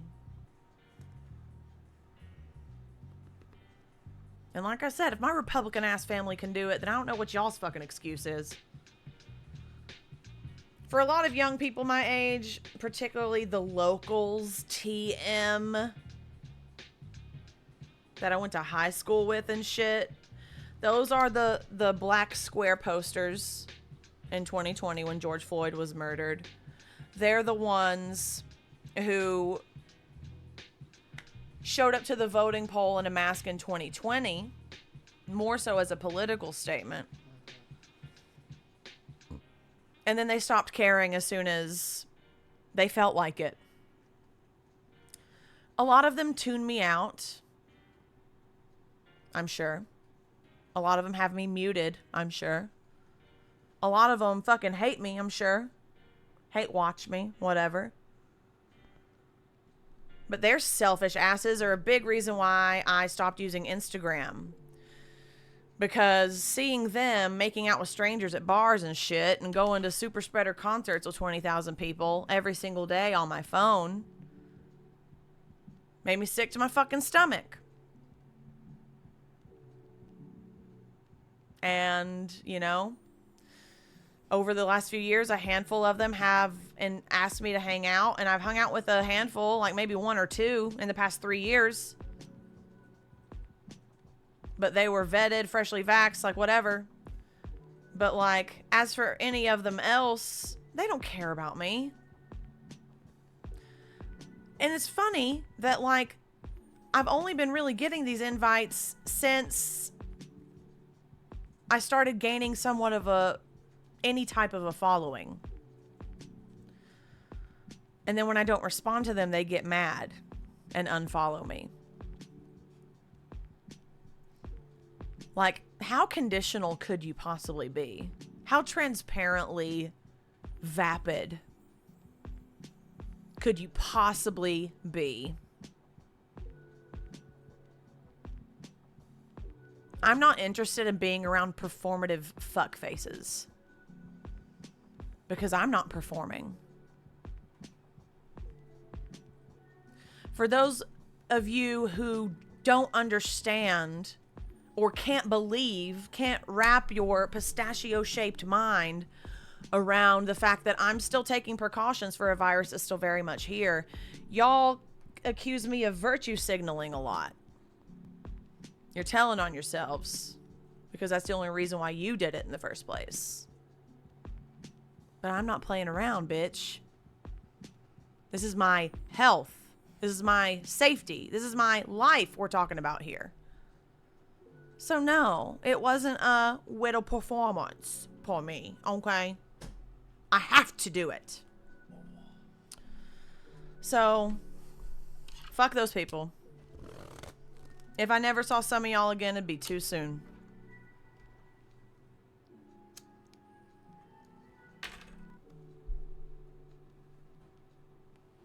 man, I didn't want to get on here and do a recliner rant tonight. I wanted to, like, play Elden Ring for the first time ever, but then I've been in the trenches since I woke up this morning, and people getting on my fucking nerves, and I'm sick of being trampled on for being disabled and immunocompromised. So here we are, you know.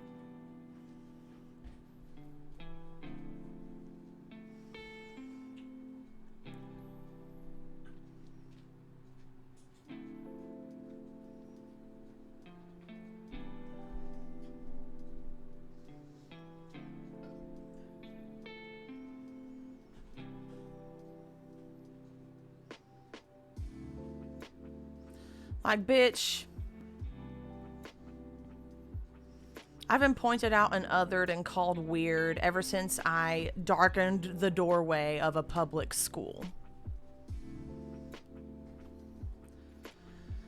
So, that's not breaking news to me. To be called weird. To be called a freak. Because like I said, PJ knows. And, it's not the gotcha that you think it is. And it's more so of an admission of shitbaggery on your part.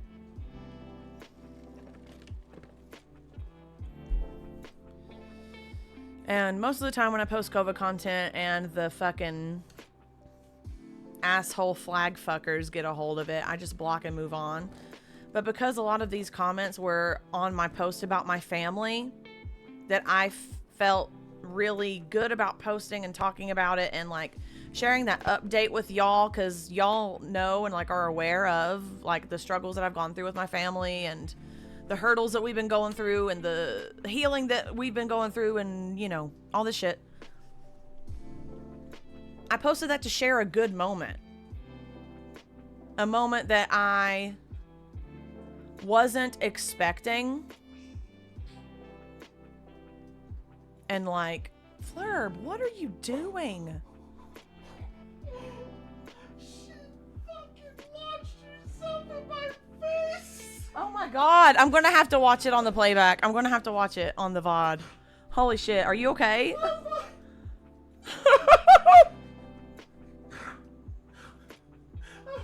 keep talking about really important, serious shit.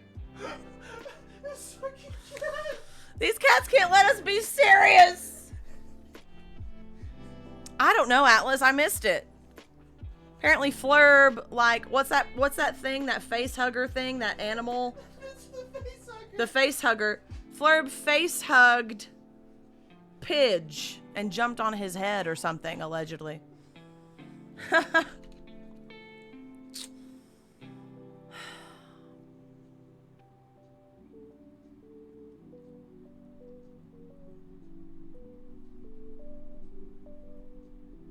Stop, mister. You're shaking things. Honestly, Complaining Laney, just to read your comment, how did you get your family to a place where they were accommodating to you? I can't seem to do the same with my Chud fam. I'm very sorry that you're going through that, but can I just say that the term Chud fam is 10 out of 10. No notes. That makes my heart happy. Chud fam. But, it kind of, you know, I got called like a selfish, narcissistic cunt for having a shitty immune system, but I have been like talking to mom and dad about this, like, you know, throughout the pandemic, just talking to them about how frustrating it is and, you know, talking about wearing a mask and stuff. My mom still wears one whenever she goes out, but she's like me. She, you know, resists going anywhere unless she has to. But my dad was in and out of the hospital a lot in the last year or two, and no one was wearing fucking masks there except for them. And I don't even know if dad was most of the time. I don't know. But, like, I kept an open dialogue with them about it, and they understood. Like, I was talking to PJ about this a lot over these past few days about this. Like, I miss school in first grade, I was out of school for a month. Florida's knocking shit over. It's okay. You can leave it. Oh, you put it back for her to knock it over again? That's good. I give her 20 minutes.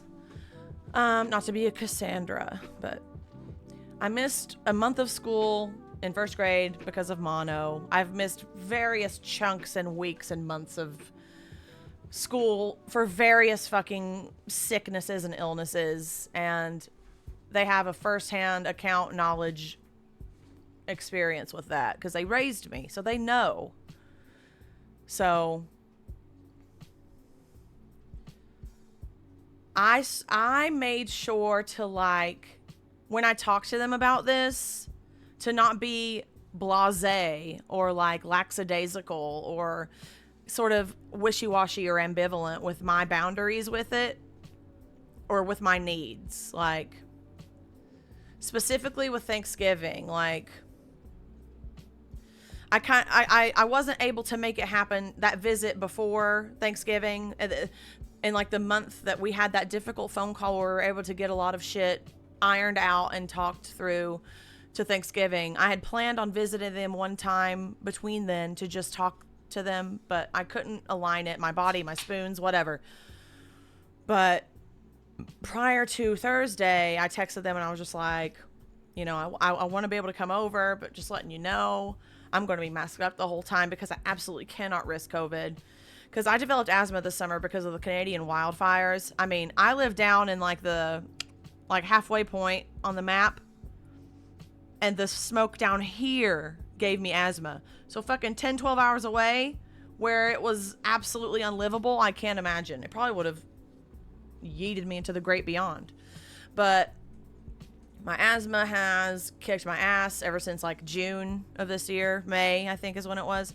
So like, I've been keeping them updated with that and just letting them know how I'm feeling and stuff and what I'm dealing with. And so when I brought this up to them, I was like, hey, I'm going to be masked because my asthma is already bad enough. I can't risk it getting worse.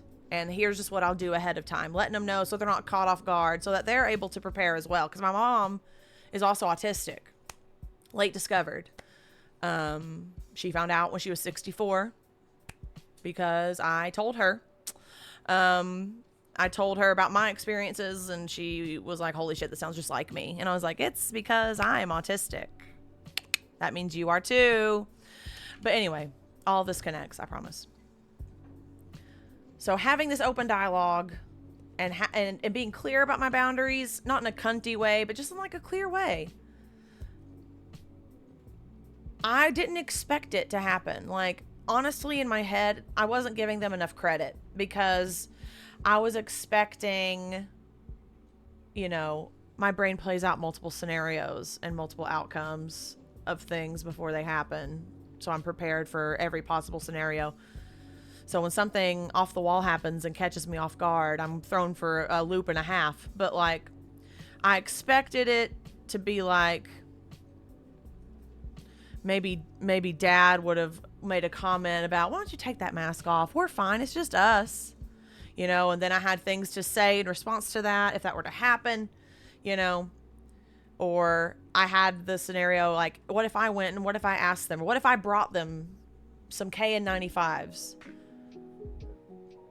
And like, I imagined like them getting like kind of huffy and being like, this is my house. I don't have to do that. This is my house.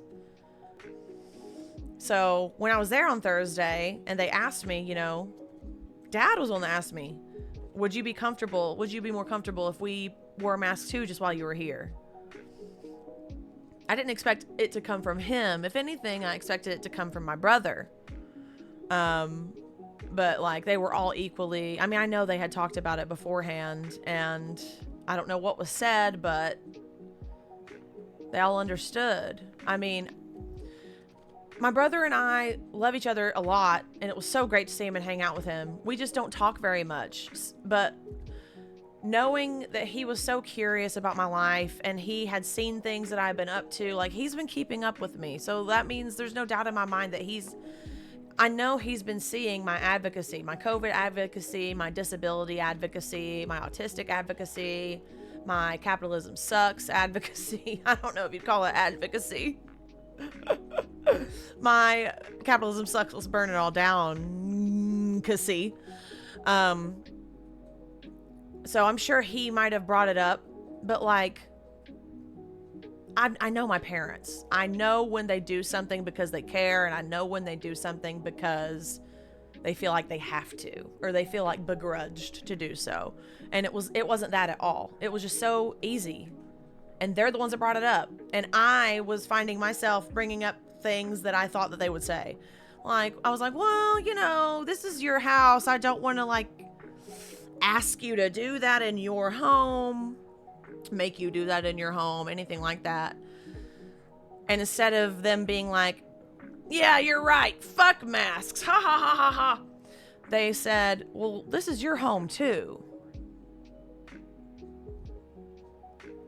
Which, like, made my heart ache and melt and just feel really warm. I don't know if they watch my TikToks. I don't know if they know what TikTok is. I don't know if my brother watches my TikToks. I don't know if he has a TikTok. I don't know. If they do watch my TikToks, God help them. Because I don't pull punches there either. I mean, I have to somewhat because TikTok is milquetoast. And I'm shadow banned. I've been shadow banned 2 or 3 times since like July. But yeah, they surprised me to answer your question, Lainey, ever so tangentially. They surprised me with their willingness. One does not simply choose to be a potato. You are indoctrinated like a religion. But once you go potato, there is no return. Fonzie is here, and Fonzie is following. Thank you so much, Fonzie, for the follow. I really appreciate you. But yeah, they made space for me, which was wonderful. I have looked at the chat next to no times tonight, so I'm looking forward to watching this back to read what y'all said. I always love what y'all talk about, and I love seeing these back, and I can't wait to watch Flurb jump on PJ's head. Oh my gosh, we're only 4 followers away from meeting my goal of 444, the angel number. Let's go. I would love, by the way, I need to start plugging this more if I actually want it to happen, because my birthday's in less than a month. But my birthday is on Christmas Eve. I'll be a bigly 32. And I would love to hit 500 followers on here before my birthday. So following is free. You don't have to subscribe or anything. You don't even have to be here. You don't have to participate in the chat. I just would love to hit that milestone for my birthday. Your gift to me would be that. Yeah.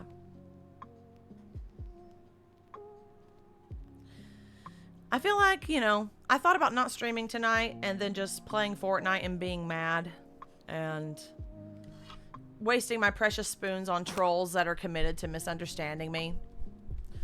But I'm glad that I got on here instead. Did I open the stream wiping tears out of my eyes? Yes, I did.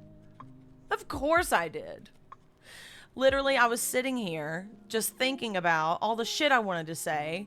And I literally started crying. And I was like, I love you, PJ. Thank you. He was like, I love you too. That's pretty good, Toots. Keep it to yourself.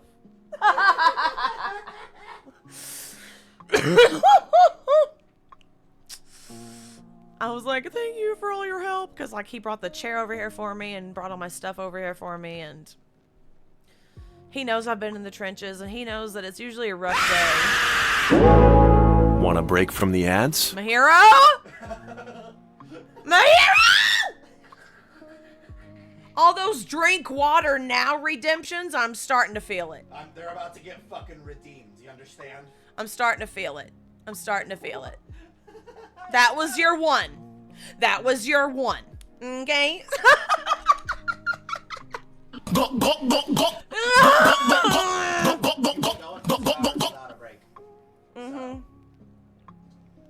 take a break and drink some water. Well, here's the thing. I was starting to like. You were gonna be like, I'm done. Yeah. So, no break tonight, bitch. We're going straight through. I'm sorry, Bean. Wake up. Brush your teeth and put a little makeup. You wanted to. Yeah. I just needed to get on here and talk about some shit, I guess. Is it coherent? I don't fucking know. Is there 80% of the things I still wanted to say still rattling around in my head cage? Of course it is. But I talk about this shit all the time in various capacities. Of course, Atlas. One does not simply choose to be a potato. You are indoctrinated like a religion. But once you go potato, there is no return. Jolly Beanie, thank you so much for the follow. Ooh, Fonzie, thank you for being here. Let me see what you said here. Oddly found you from your tweeter and love your arguments to anti-vax peeps. And along with the state's not doing great.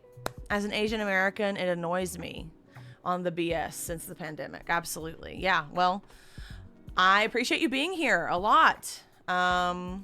Fuck those people.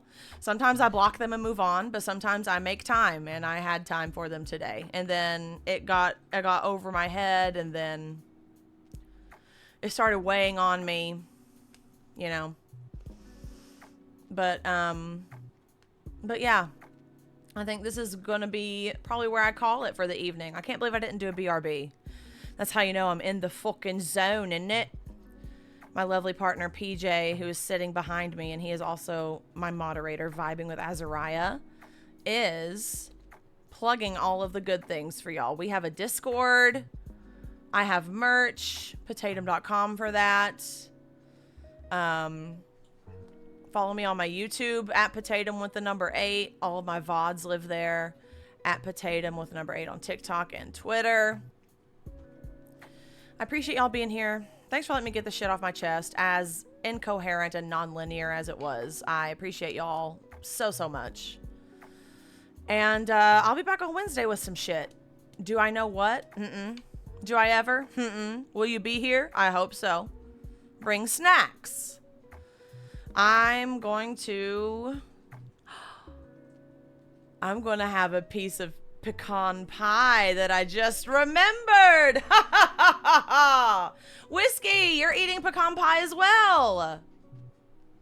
Oh my god, that I'm eating an extra slice just for you. No, I'll just I'll just make like a 10% larger slice just for you.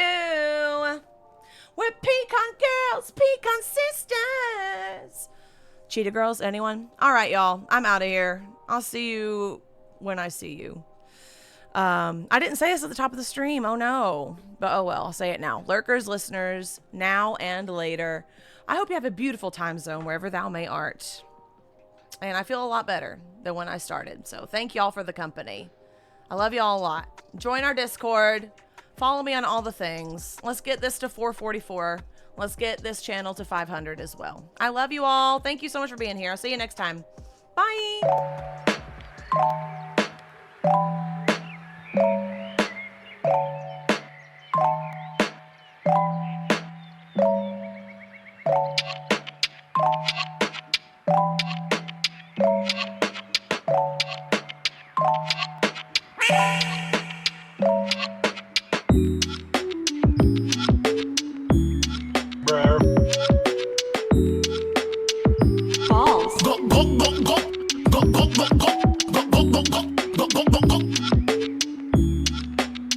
Daddy, chill.